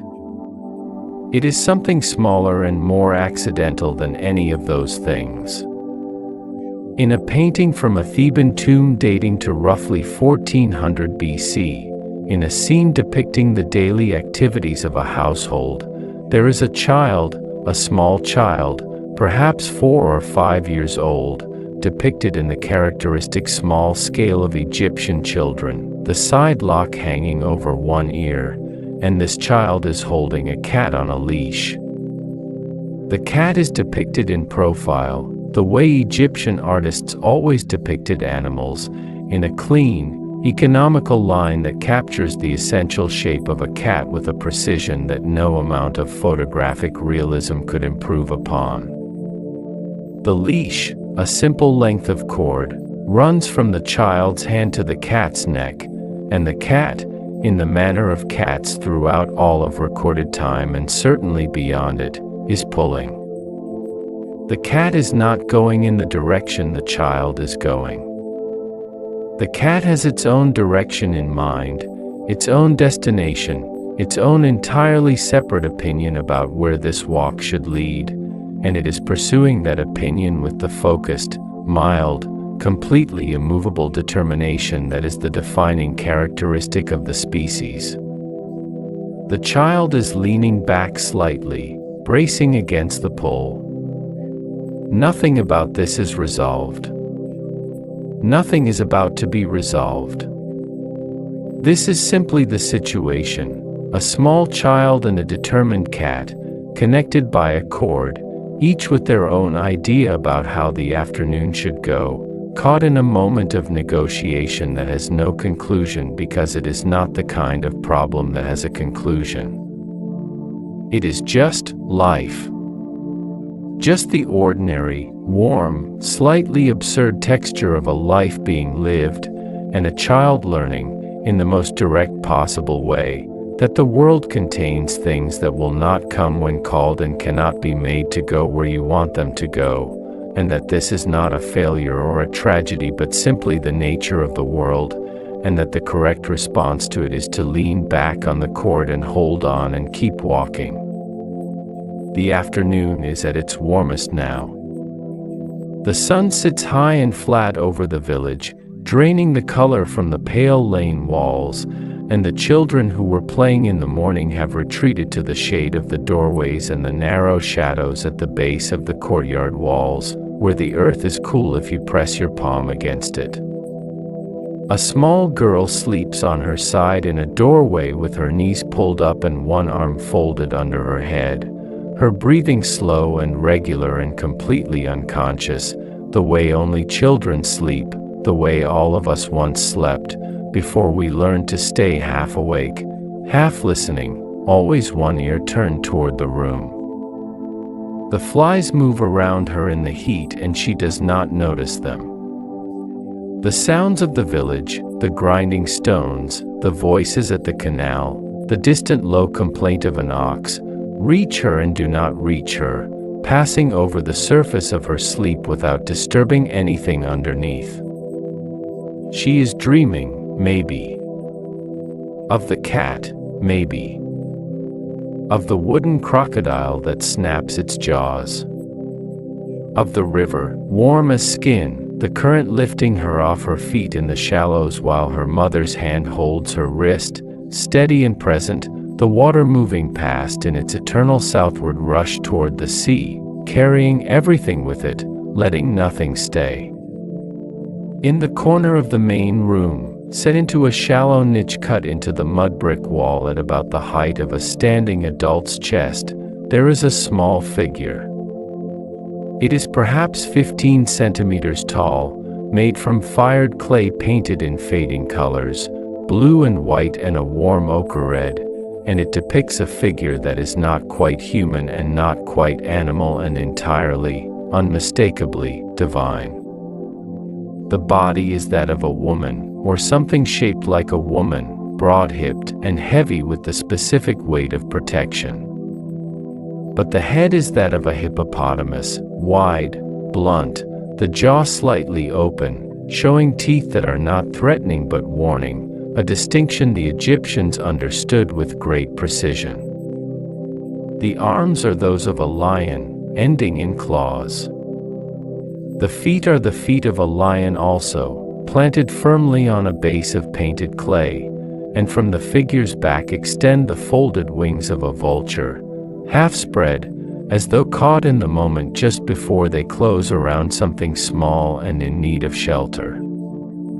This is Tauret, goddess of childbirth and protection, guardian of the household, watcher over of sleeping children and laboring mothers in the dark hours of the night when the body is vulnerable and the things that move in darkness are most free to move. She has stood in this corner niche, before this small household shrine, for as long as anyone in this family can remember. Her paint is worn where hands have touched her, across the broad hippo face, along the curve of the wing, the smooth, slightly shiny wearing of an object that has been handled with regularity and with intention, picked up and held and set back down by people who needed something from her, or who simply needed, in the way that all human beings sometimes need, to hold something solid in their hands while the world felt less than solid. The Egyptian relationship with the divine was not a relationship conducted at a distance. It was not reserved for temples and festivals and the great ceremonial occasions when the priests carried the gods through the streets in their golden barks and the crowds pressed in from both sides of the processional route to catch a glimpse of the covered shrine and perhaps feel, in the proximity, some transmission of sacred power. All of that existed and mattered. But beside it, underneath it, woven through every hour of ordinary domestic life like the warped threads of a linen cloth, was a religion of the immediate and the personal, a theology of the niche, the amulet, the whispered word, the small gesture made before the household shrine each morning that required no priest, no temple, no intermediary of any kind. Just a person and a figure in a corner and the simple human act of acknowledgement. I see you. I remember you. Please continue to watch. The household gods of ancient Egypt were a specific and beloved pantheon, distinct from the great state gods of the temples, though the boundaries between them were not rigid, and figures like Tauret and Bes, the dwarf god of the household whose fierce grimacing face was thought to frighten away evil spirits, appear both in the grandest religious contexts and in the humblest domestic shrines with equal frequency and equal comfort. Bes in particular was everywhere. His face, flat-nosed, wide-mouthed, tongue extended, surrounded by a mane of feathers, appeared on the walls of birthing rooms painted in apotropaic friezes meant to protect the laboring mother and the newborn child. It appeared on the handles of mirrors, on the headboards of beds, on the pillars of palace chambers and on the simple clay figures that a woman of no particular means kept on the shelf beside her sleeping mat. He was not beautiful, by the standards the Egyptians applied to beauty. He was not dignified. He was explicit and physical and slightly alarming in his appearance, and that was entirely the point. He looked frightening so that whatever threatened the household would see him first and reconsider. Magic, the word the Egyptians used was Heka, and it was simultaneously the name of a concept, the name of a god, and the name of a practice. Was not in ancient Egypt a fringe activity, a secret art pursued by specialists in hidden rooms. It was a fundamental technology of daily life, available to everyone, operating according to rules that were as rational and consistent, within their own framework, as the rules governing irrigation or carpentry. Heka was the force that the gods had used at the moment of creation to bring the world into being, and it remained present in the world as a kind of residual creative power that a knowledgeable person could access and direct toward specific ends.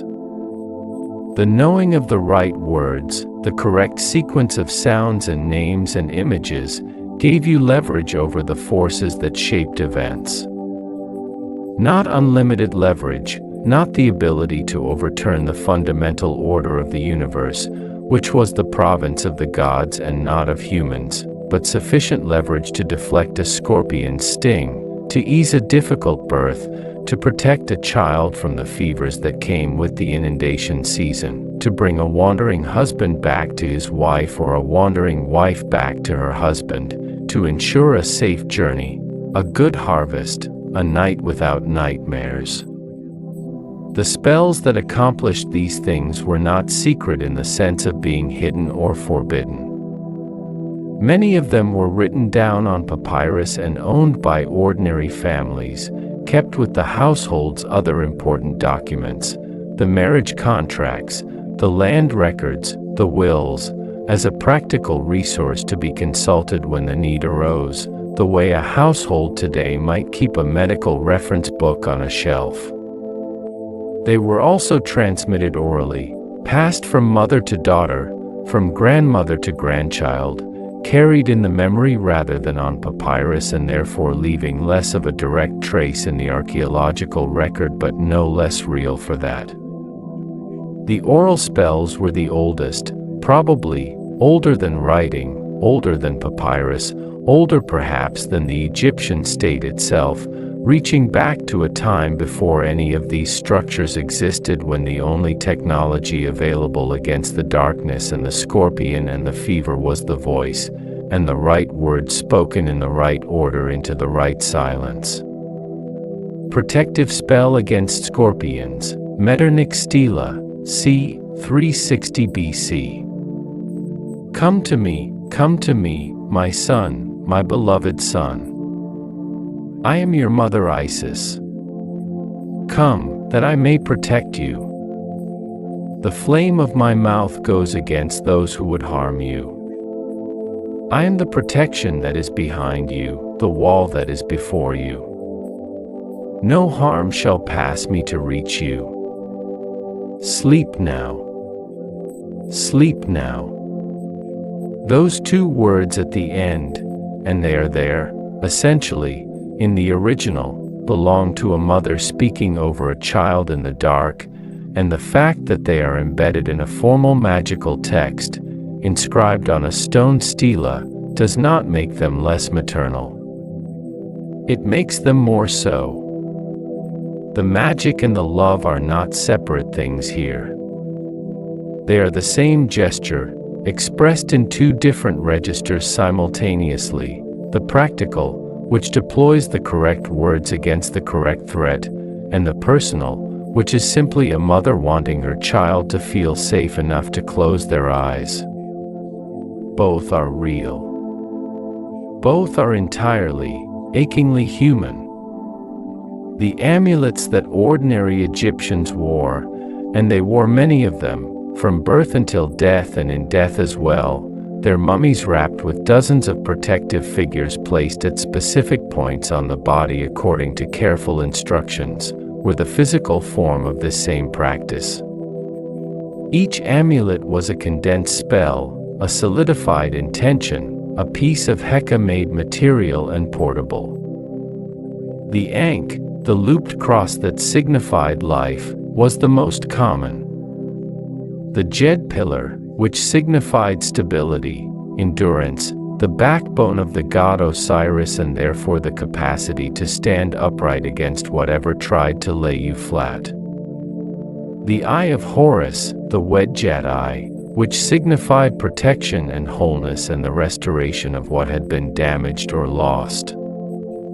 The small faience figures of Tauret and Bes and Thoth, the ibis-headed god of wisdom, who oversaw the scribes and the healing arts and the movements of the moon. The scarab, the dung beetle, which rolled its ball of dung across the desert sand in a motion the Egyptians recognized as an image of the sun being rolled across the sky, and which therefore carried in its small rounded form the entire weight of solar theology, the assurance of return, of morning, of the fundamental cycle that kept the world from running down into darkness and staying there.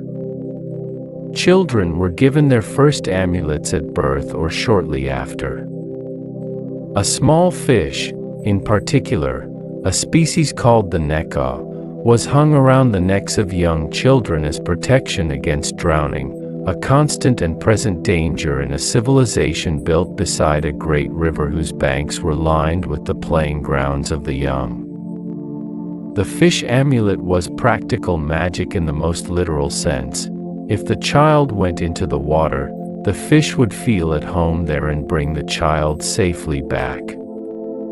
The logic is not our logic, but the love behind it is completely legible. The desire to place something between your child and the thing that frightened you most, to give protection a shape that could be held in the hand and tied around the neck and touched in the night when fear arrived, as it always did, as it always does, unbidden and cold in the dark hours. By evening the household shrine had been acknowledged again, a small gesture, a few drops of water poured into the cup at the base of the turret figure, the oil lamp beside the niche trimmed and lit so that the little goddess stood in her own pool of warm, unsteady light. This was not a dramatic act. There was no ceremony to it, no particular solemnity beyond the quiet attention that any important thing deserves when you have been attending to it your whole life and know its significance without needing to announce it. The woman who tended the shrine did so the way she did everything necessary, with the unhurried, automatic care of long practice, the hands knowing what to do before the mind quite formulates the instruction. Then she turned back to the room, to the children, to the bread and the fire and the 10,000 small tasks that constituted an evening, and the goddess stood in her corner niche and watched the room fill with ordinary life, which is, after all, the only kind of life there is, and which is, under certain conditions and with the right quality of attention, entirely sacred. The night deepens slowly here. The temperature has begun to drop, not dramatically, not to any real cold, but enough that the air against the skin feels different than it did at midday, cleaner and slightly thin, carrying on it the smell of the river again now that the heat of the day is no longer pushing everything else aside. The oil lamp in the niche sends a small thread of smoke upward toward the ceiling, and the shadow of turret moves on the wall behind her as the flame moves, now larger, now smaller, the wings seeming to shift and resettle, and if you watch long enough, and let your eyes go soft in the way they go soft when you are very tired and the room is warm and the sounds outside are the sounds of a world that has settled for the night, the figure in the corner does not look like fired clay at all. It looks like something that is paying attention. Something that has been paying attention for a very long time, through all the small hours of all the long nights this house has held, watching the breathing of the children with the patient, unwavering focus of a thing that was made for exactly this purpose and has never, not once, forgotten it. The afternoon light has changed. It is no longer the flat, white, slightly merciless light of midday that bleaches the color from the lane walls and drives everything that can move into the shade. It has softened now, shifted toward a warmer register, the particular amber gold that comes in the last quarter of the afternoon in this latitude, when the sun has begun its long unhurried approach toward the western desert and the shadows, which have been very short and very dark, begin to lengthen and turn blue at their edges. In this light the river looks different than it did this morning. This morning it was pewter and copper and movement. Now it is a deeper color, somewhere between bronze and brown, and its surface holds the light in long, rippling panels that shift as the water moves, as though the river is slowly turning the pages of a book written entirely in reflection. On its surface, moving southward in the direction of the current, a boat. And then another boat. And then 3 more, their sails lowered now that the afternoon wind has dropped, their crews working the long oars in the unhurried rhythm of people who have been rowing for several hours and have learned to make the effort as small and as continuous as possible, the rhythm that is not quite work and not quite rest but something in between, the body doing what the body has learned to do while the mind goes wherever it goes on long, slow water. The boats are loaded. You can see it in the way they sit low in the current, the waterline riding high against their hulls, the cargo on their decks covered with linen or woven reed matting against the sun.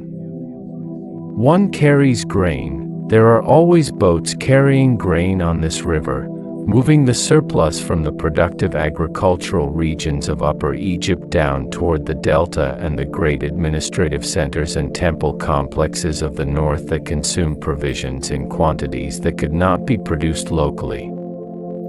Another carries pottery, large transport jars stacked in rows and cushioned with packed straw, their clay bodies rough and unglazed, made for function rather than beauty, each one containing something that has already been sealed inside and labeled with a mark in black paint that tells the recipient what is within and from whom it came and where it originated and how much it weighs. The third boat, the one slightly ahead of the others and riding a little higher in the water, carries something that catches the light differently from grain or pottery. Something that makes you look twice. There is no money in ancient Egypt. This is the first thing to understand about how goods moved and how value was assigned and how a woman who wanted a new copper mirror arranged to obtain one without having coins in her pocket, because there were no coins and there were no pockets. The Egyptian economy, at every level from the grand trading expeditions dispatched by Pharaoh to the small daily transactions between neighbors in a village lane, operated entirely on barter, the direct exchange of goods for goods, mediated by a system of understood relative values that were denominated not in currency but in weight of copper or grain. The basic unit of value was the deben, a weight of approximately 91 grams, and when an Egyptian administrative text records a transaction it does so in terms of debens. This jar of fat is worth 2 debens of copper, this length of linen is worth 5, this ox is worth 120. The debens were not, in most cases, actually exchanged as lumps of metal, they were a notional unit, a shared language of value that allowed people to negotiate the exchange of entirely dissimilar goods by translating both into a common measure and then comparing. The jar of fat and the length of linen are not the same kind of thing. But if they are both worth 2 debens, they are worth each other, and the transaction can proceed. In practice, at the level of the village market, which was not a permanent structure with dedicated stalls and fixed opening hours but an informal gathering that formed at predictable times and places, usually near the river landing or at the gate of a temple precinct, wherever people with things to sell and people with things to need reliably converged, the exchanges were smaller and more immediate than the deben system implies. A woman with an excess of onions from her garden wanted a small amount of fish paste. A man with fish paste wanted linen thread. A girl who had been sent to the market with a length of linen wanted cooking oil. The negotiations were conducted in the language of ordinary social interaction, not formal, not written, not witnessed in most cases, and they arrived at their conclusions through the same combination of familiarity, trust, habit, and occasional sharp disagreement that has characterized market transactions in every human society that has ever conducted them. The Egyptians haggled. The evidence for this is everywhere in the ostraca and papyri, the records of disputed transactions, the complaints about prices, the accusations of short measure and inferior quality that fill the local court records with the same cheerful grievances that have been filling market dispute records ever since there were markets to dispute. Exchange record, Deir el Medina Ostrakhan, c. 1200 BC. Given to the woman Ziziana, 1 pair of sandals, value 2.5 deben. Given to her, 1 jar of fat, value 2 deben. Given to her, 1 mat, value 1 deben. Total, 5.5 deben. In exchange for 1 tunic of fine Upper Egyptian cloth, value 5 deben. Remaining balance of half a deben still owed. The half deben still owed. It is there in the record, written down with the scrupulous attention to detail of someone who did not intend to forget it, who wanted it noted and witnessed and available to be referred to at the moment when the other party in this transaction attempted, as they perhaps had attempted before, to consider the matter closed. The tunic and the sandals and the fat and the mat have all been gone for 3,000 years. The half-deben debt is still on the books. But the most significant commerce in ancient Egypt did not happen at the village market. It happened on the river. The Nile was not merely a source of water and fish and fertile silt. It was the road, the only road that mattered in a country whose eastern and western borders were desert and whose north-south extent was enormous, stretching from the Mediterranean coast all the way to the first cataract at Aswan and beyond, a distance of more than 1,000 kilometers along the river's meandering course. To travel overland in Egypt was to travel slowly and with difficulty, exposed to the sun on tracks that the desert wind covered and uncovered according to its own schedule. To travel by river was to be carried, northward by the current, southward by the prevailing wind that blew reliably up the valley from the Mediterranean, so reliably that the Egyptian hieroglyphic sign for traveling south was a boat with a sail and the sign for traveling north was a boat without one, the directionality of movement encoded in the presence or absence of that single piece of cloth. On this river road, over the centuries of Egyptian civilization, moved everything that the country produced and everything it desired from beyond its borders. Grain and linen and papyrus going north and south in the great state redistribution networks. Natron, the natural salt used in mummification and in the making of glass and faience, coming up from the desert lakes of the Wadi Natron. Granite and quartzite and alabaster coming down from the quarries of Upper Egypt on barges so heavily laden that the water must have come nearly to the gunwales, the stone destined for the temple building projects that were always, in some part of Egypt, always ongoing. And coming in from beyond Egypt's borders, carried by foreign merchants or by Egyptian trading expeditions dispatched with state backing, cedar wood from the forests of Lebanon, which Egypt desperately needed and could not grow, used for the great wooden doors of temples and the hulls of the finest boats. Copper and turquoise from the mines of the Sinai Peninsula, worked by Egyptian miners who left graffiti on the cliff faces near the mining camps, their names, their titles, small drawings, the hieroglyphic equivalent of "I was here," scratched into the rock in the spare moments between shifts. Lapis lazuli from Afghanistan, its deep blue the color that the Egyptians associated with the night sky and with the hair of the gods, traveling overland through trading networks of staggering length and complexity before arriving, small and dense and brilliant, at the workshops of the goldsmiths who would set it in the collars and pectorals of the wealthy. And incense. Above all, incense, the fragrant resins harvested from the trees of the land the Egyptians called Punt, a place somewhere in the region of modern Eritrea or Somalia whose exact location is still debated by scholars, reached by sea expeditions down the Red Sea coast that required months of preparation and considerable courage and left detailed records in the form of temple reliefs that show the Puntite villages on stilts above the water, the trees being loaded onto Egyptian ships, the long voyage home.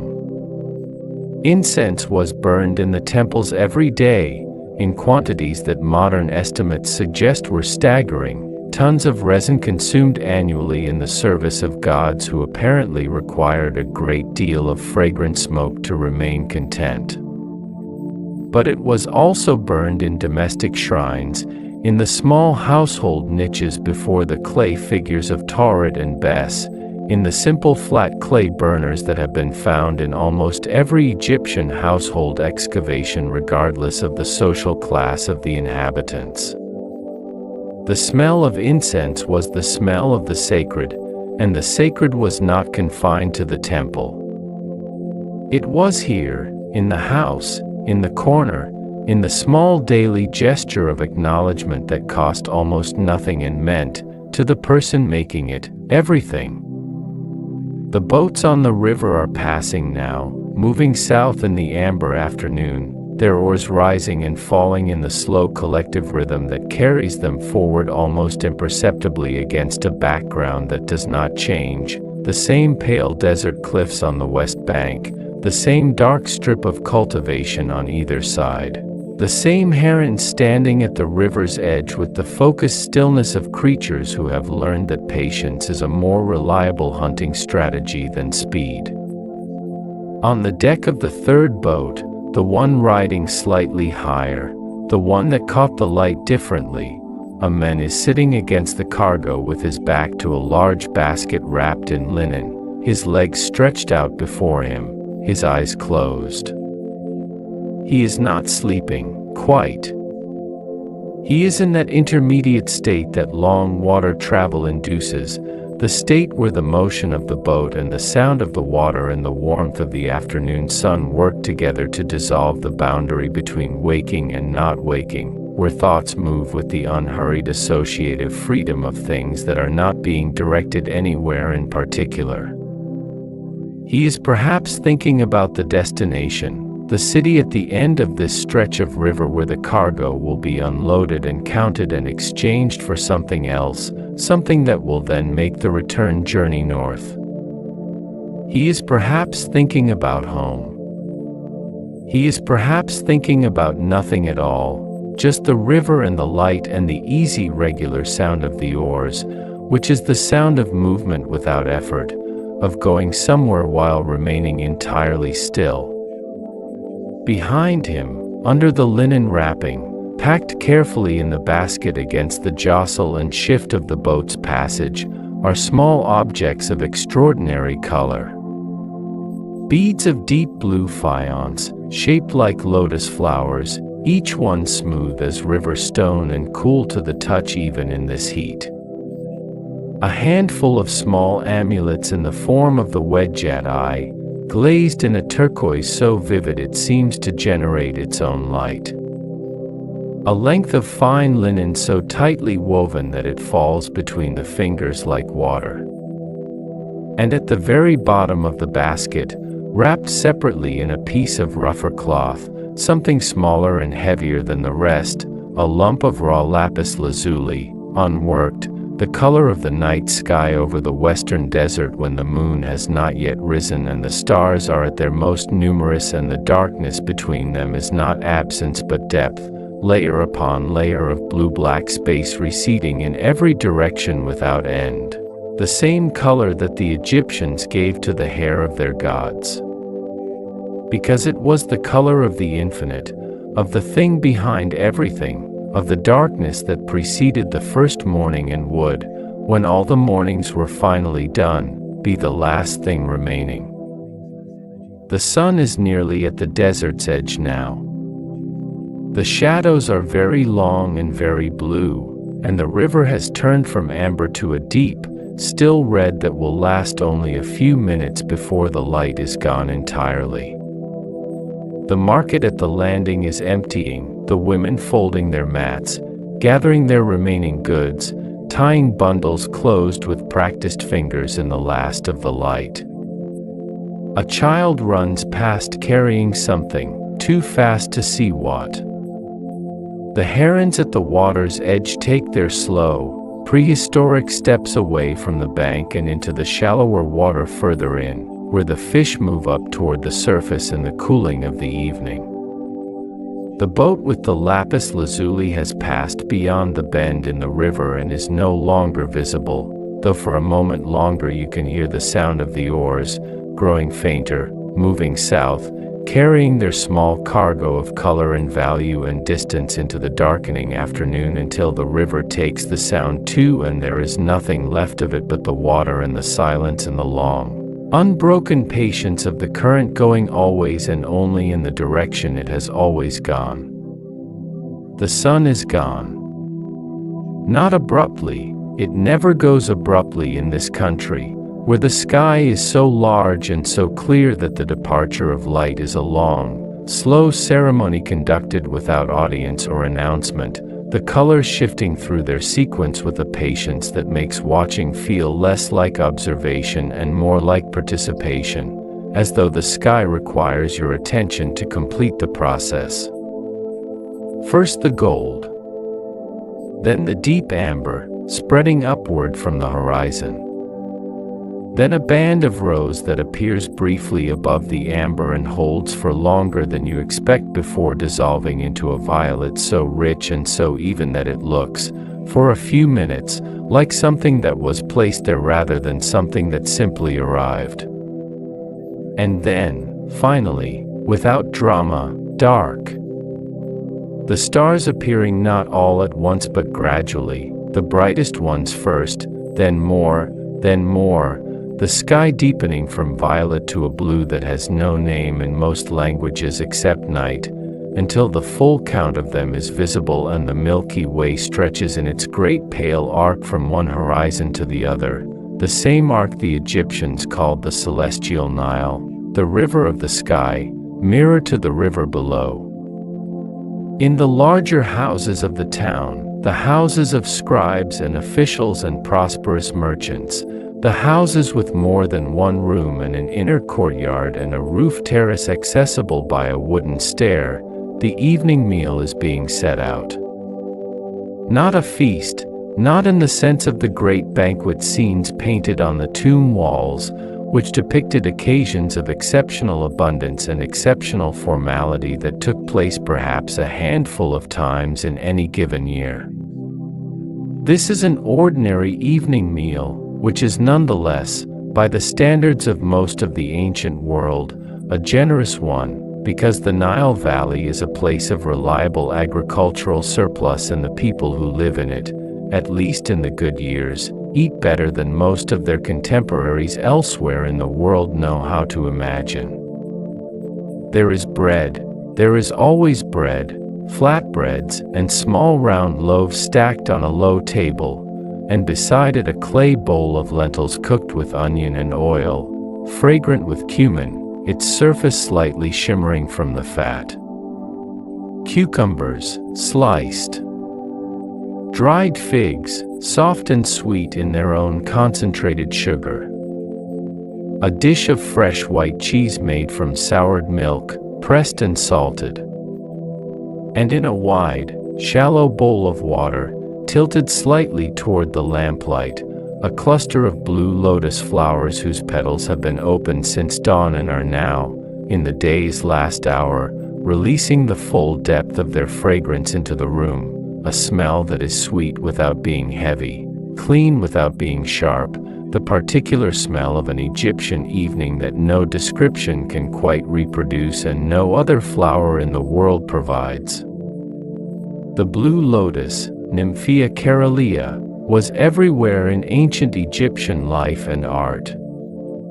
It appeared on column capitals and painted ceilings and the borders of papyrus documents.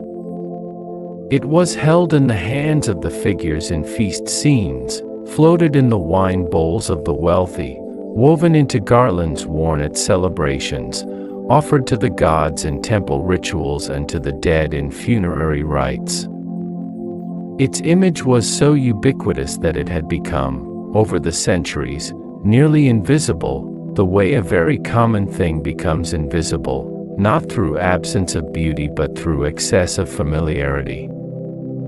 And yet the people who painted it again and again, who carried it and floated it and placed it in every available context, clearly had not lost their feeling for it. You do not paint something 10,000 times because you have stopped noticing it. You paint it 10,000 times because you have noticed it so completely that it has become the only adequate symbol for a whole category of feeling, the feeling of evening, of ease, of pleasure taken slowly at the end of a day that has required a great deal of you, of the particular quality of relief that settles over the body when the work is finally done and the food is on the table and the people you love are close enough to hear without raising your voice. Music was present at every Egyptian gathering of any significance, and the instruments that made it have, in many cases, survived.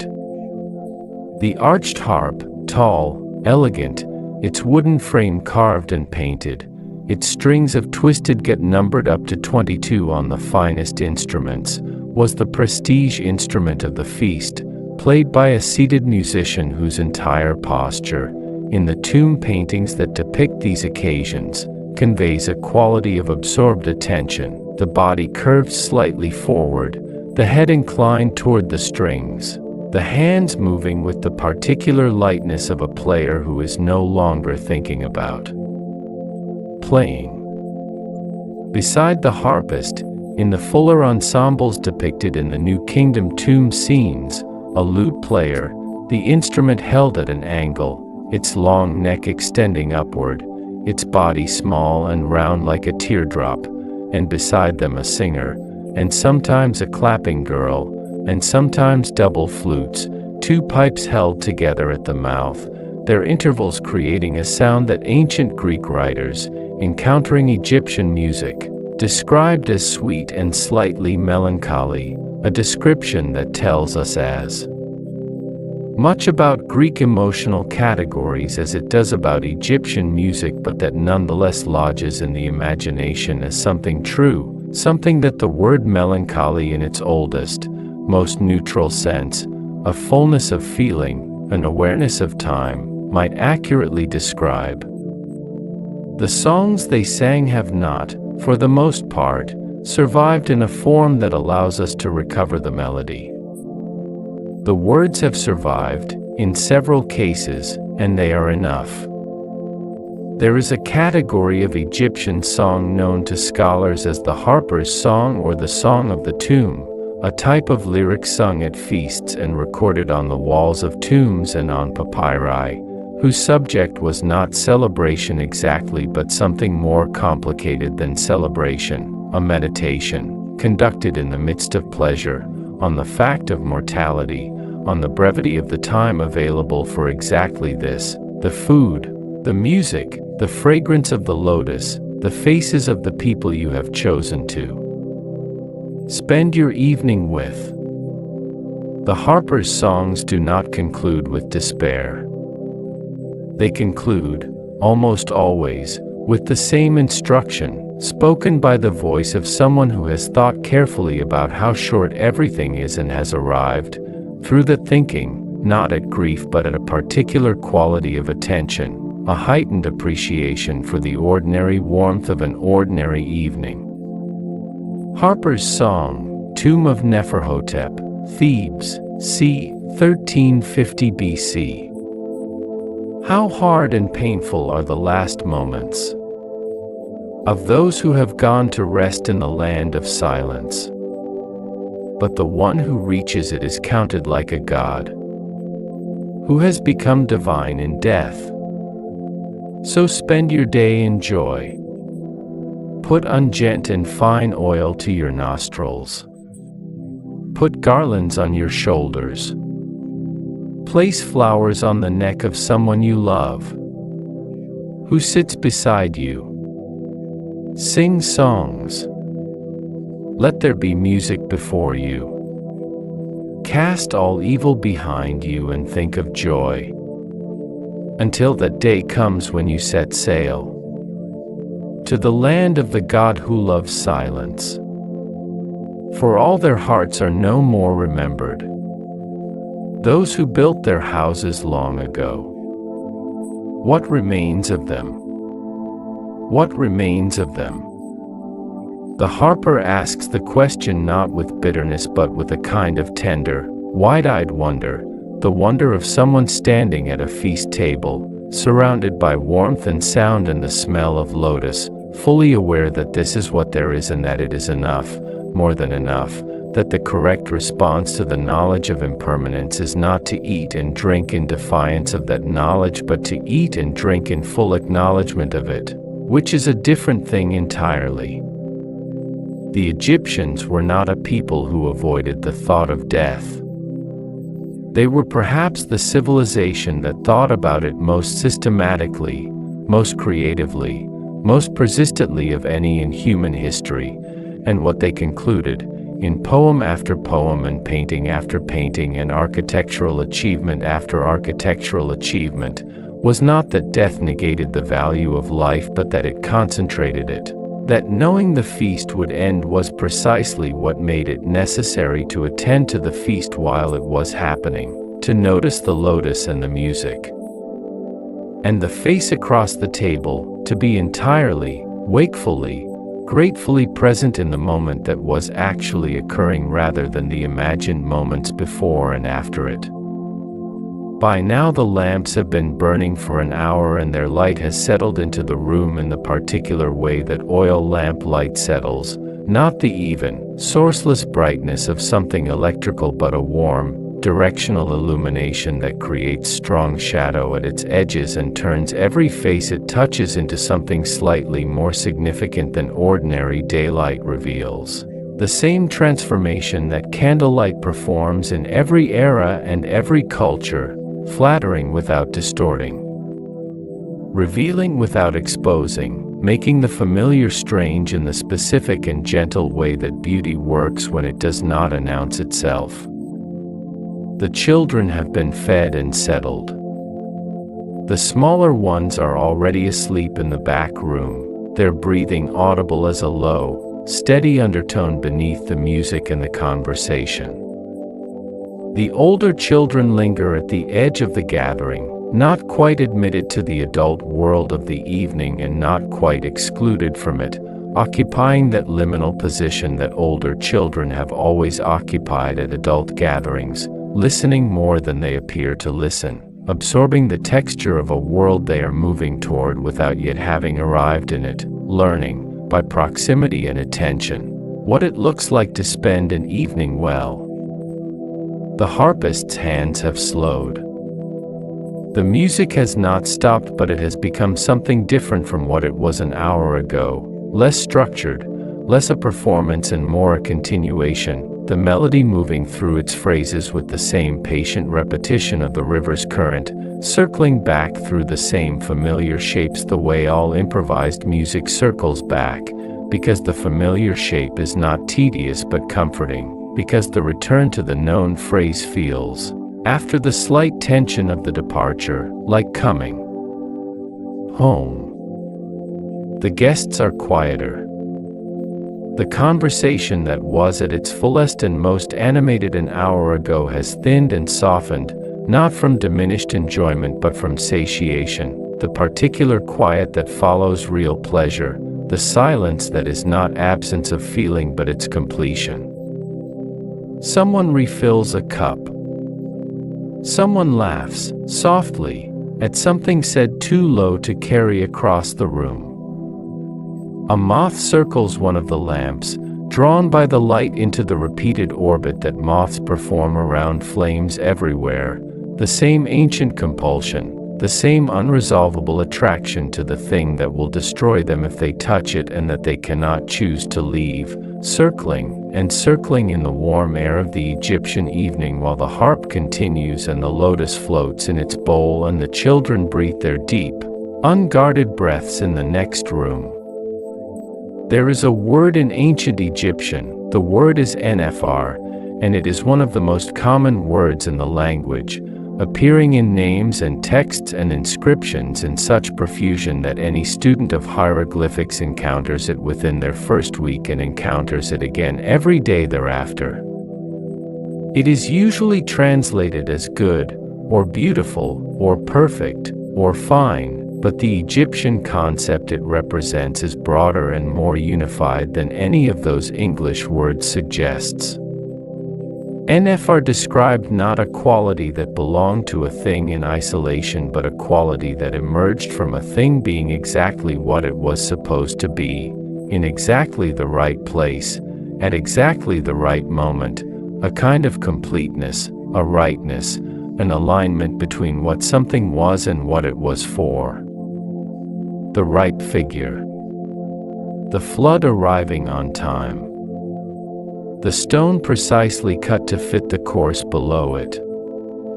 The well-made thing in the well-chosen place doing the thing it was made to do. This is NFR.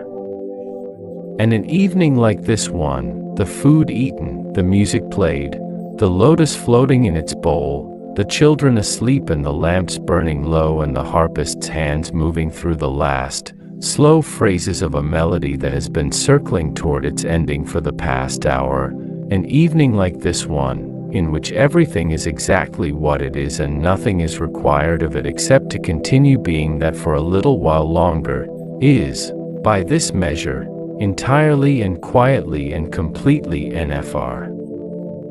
The lamp nearest to you has burned down to its last measure of oil. Its flame is smaller now, closer to the wick, and the light it casts on the wall is dimmer and warmer and less steady than it was, trembling slightly with the faintest movement of air through the room, the barely perceptible breath of the night coming in through the high window that looks out over the courtyard and the rooftop and the stars. The harpist's hands are still. The music has ended, or perhaps it has not ended but simply stopped, which is not the same thing.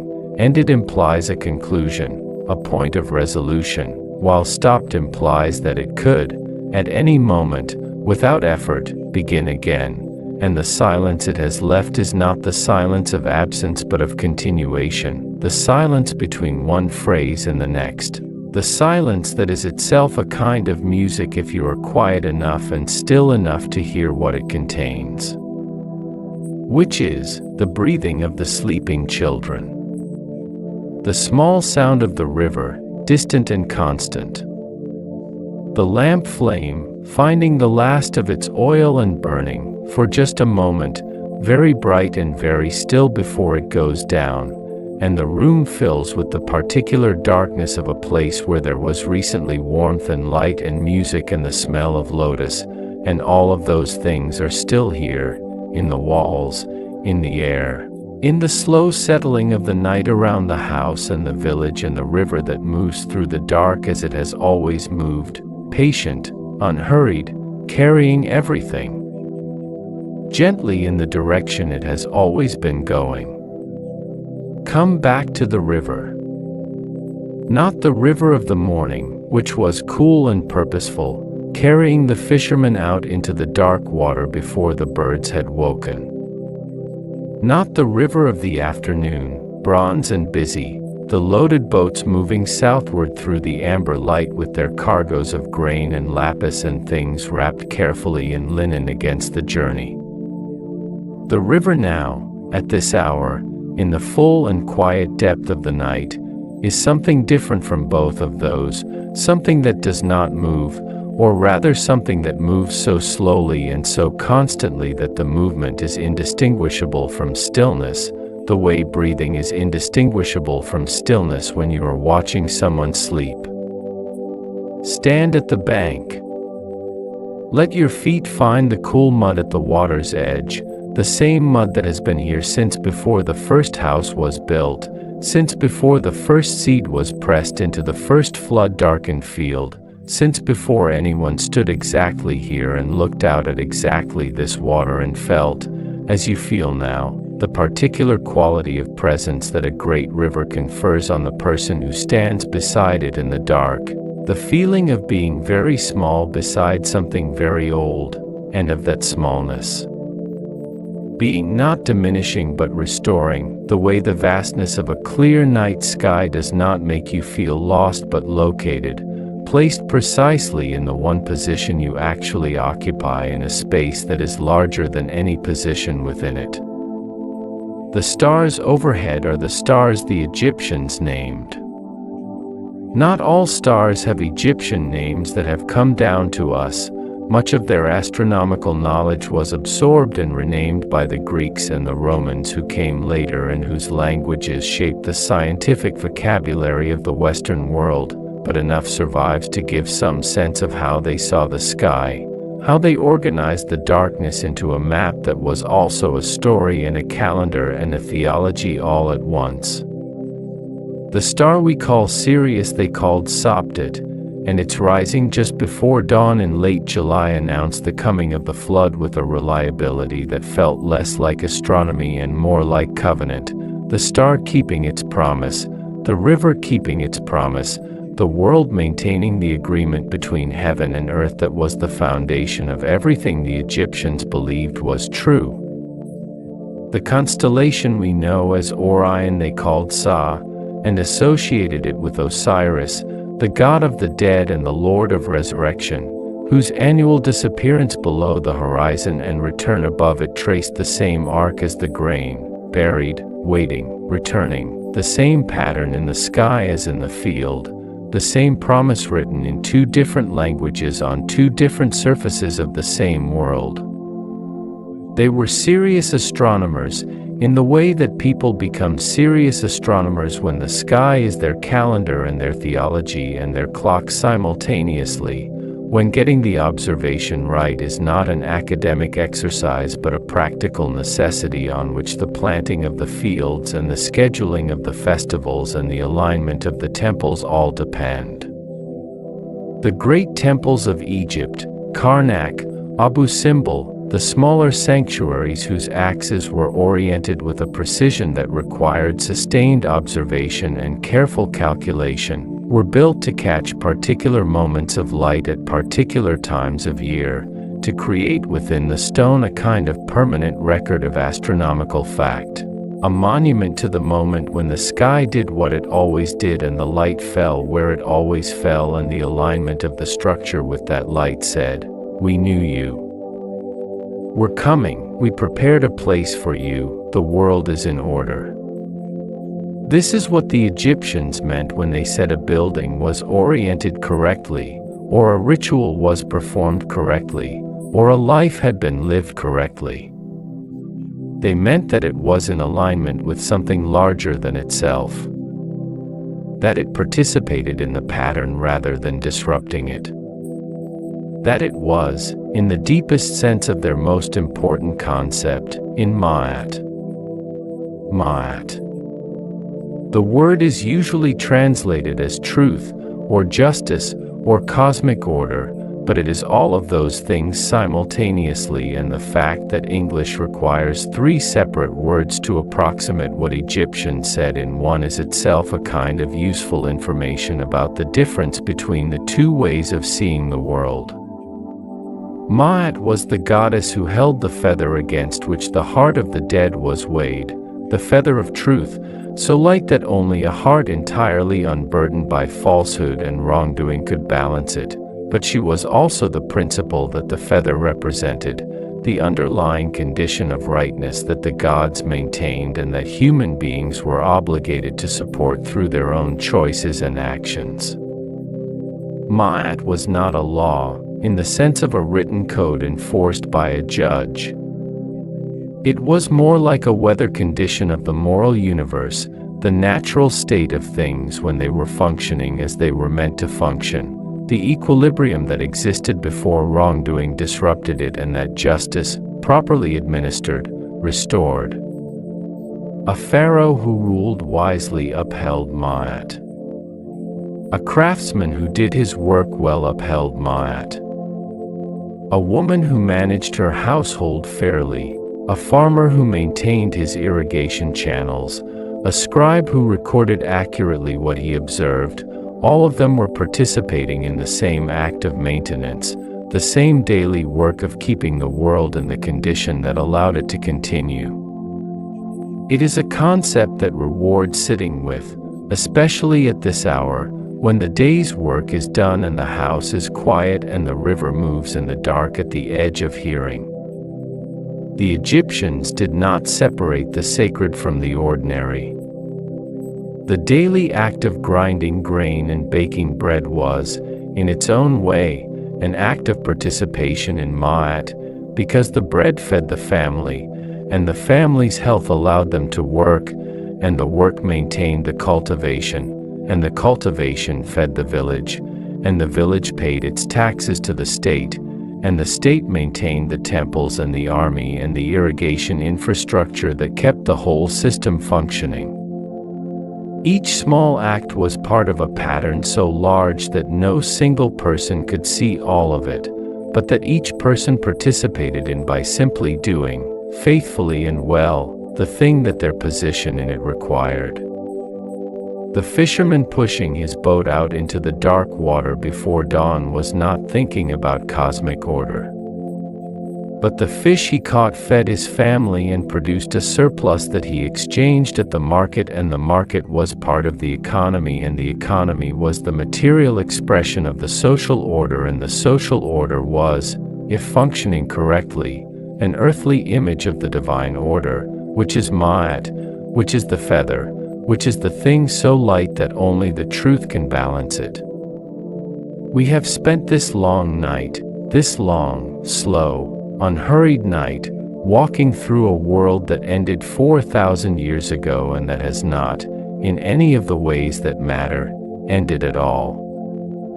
The fisherman is gone. The woman with the copper mirror is gone.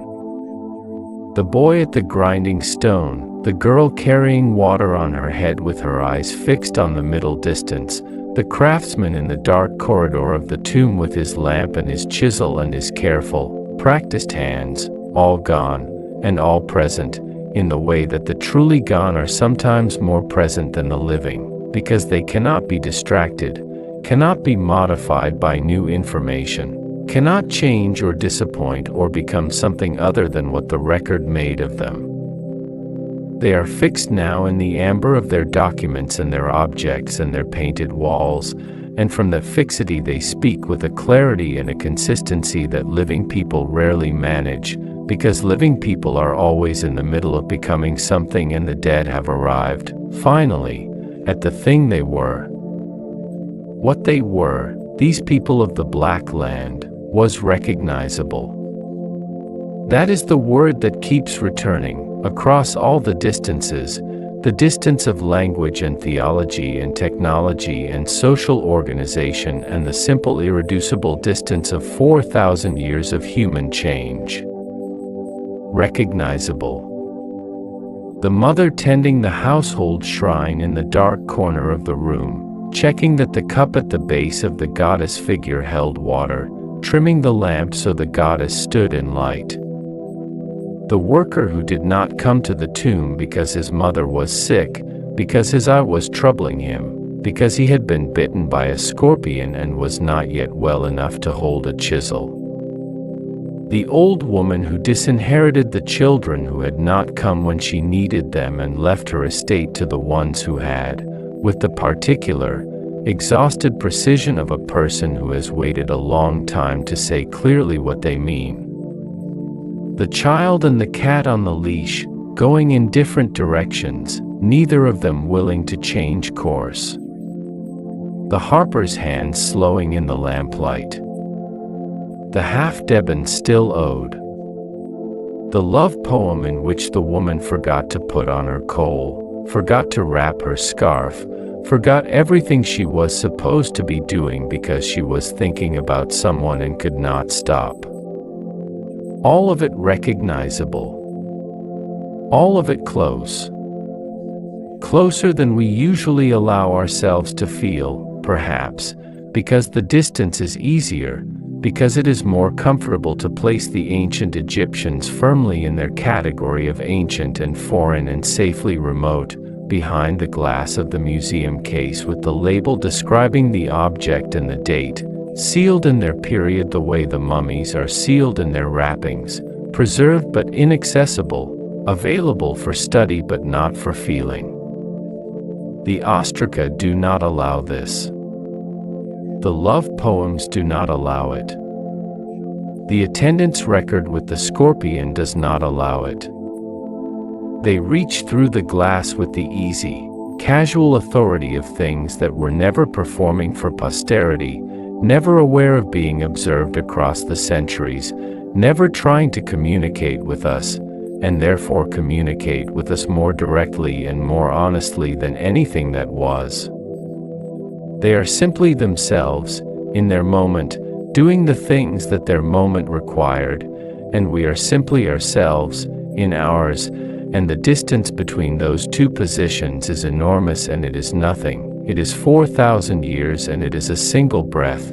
It collapses entirely at the moment of recognition and then reasserts itself and then collapses again, as it always does when the living meet the dead across the medium of the written word or the painted image or the object made by hands that were, once, exactly as warm as yours are now. Book of the Dead, Spell 125, The Declaration of Innocence, c. 1550 BC. I have not done wrong. I have not robbed. I have not been covetous. I have not stolen.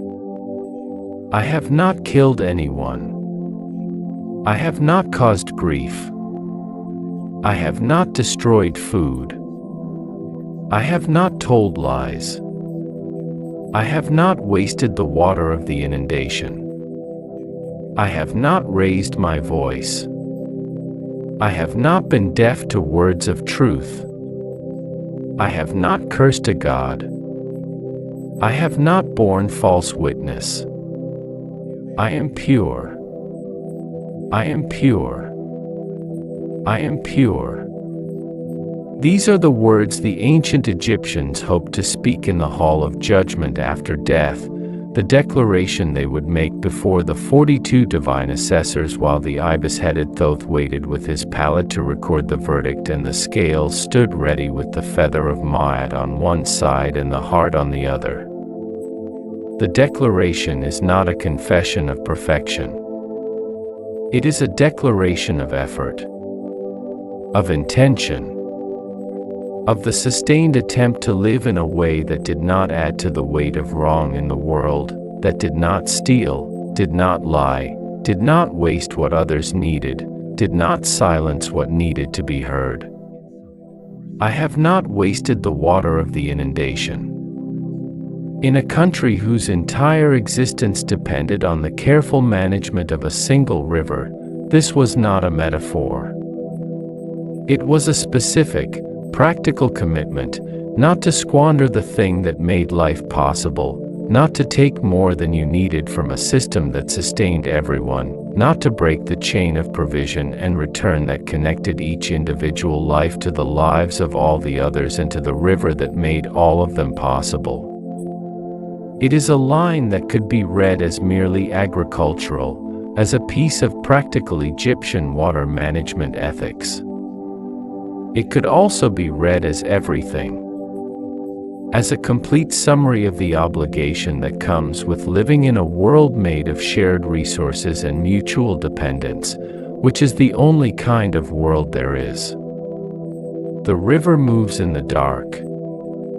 It has been moving all night, all day, all year, all the years of this civilization and all the years before it and all the years since, the same water, different water, always the same river, carrying its load of silt and memory and drowned things and living things southward toward the sea that the Egyptians called the Great Green, the vast expanse of water at the edge of their world beyond which lay other worlds they sometimes visited and sometimes traded with and never entirely understood.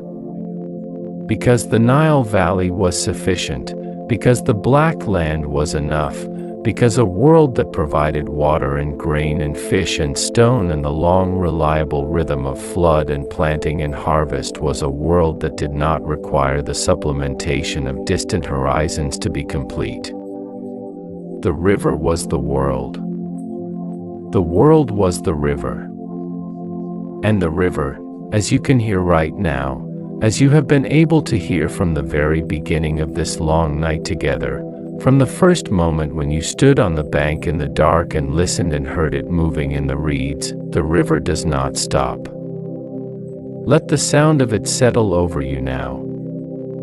Let the mud under your feet be the last thing you feel with any precision before the body begins to release its hold on precision, and let the night do what the night does, which is to dissolve the edges of things, to soften the boundary between here and there, between now and then, between the waking mind that observes and the sleeping mind that simply receives. The fisherman is somewhere out on the water. You cannot see him. The stars are overhead, the same stars that were there this morning when you first arrived at this bank, unchanged, patient, doing their slow work of orientation and calendar and covenant.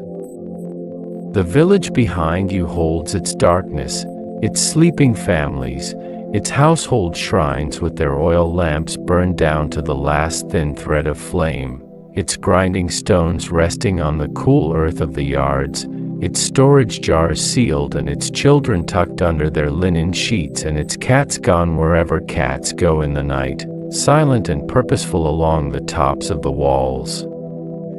Everything is here that needs to be here. Everything is in its place. The bread was made and eaten, the grain was measured and stored, the work was done and recorded, the music was played, and then the silence came.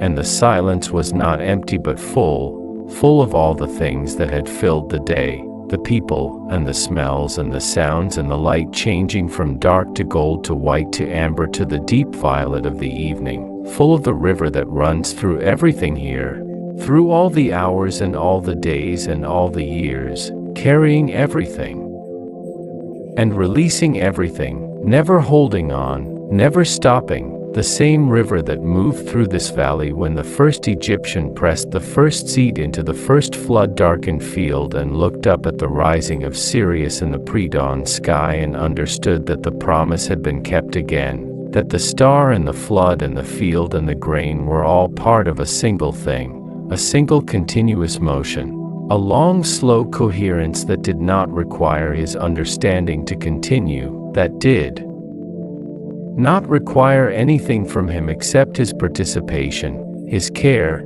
his willingness to do the work that the day required and to rest when the work was done and to rise again when the darkness lifted, as it always lifted, as it always will. The Nile remembers everything. The mud at its edge holds in its black, patient layers the pollen of flowers that bloomed 3,000 years ago, the seeds of grains that were planted and harvested before any living language was spoken aloud, the microscopic remains of the breadcrumbs that fell from the table where the harper played and the lotus floated in its bowl and the people ate and drank and told each other the things that people tell each other in the warm, lamplit hours after the work is done. All of it is here, in the mud, in the water, in the dark. All of it is still moving, still flowing, still going, gently, and without hurry, and with the complete, unhurried patience of something that has always known exactly where it is going and has never once been in a rush to arrive. Rest now. The river is still here. It will be here in the morning.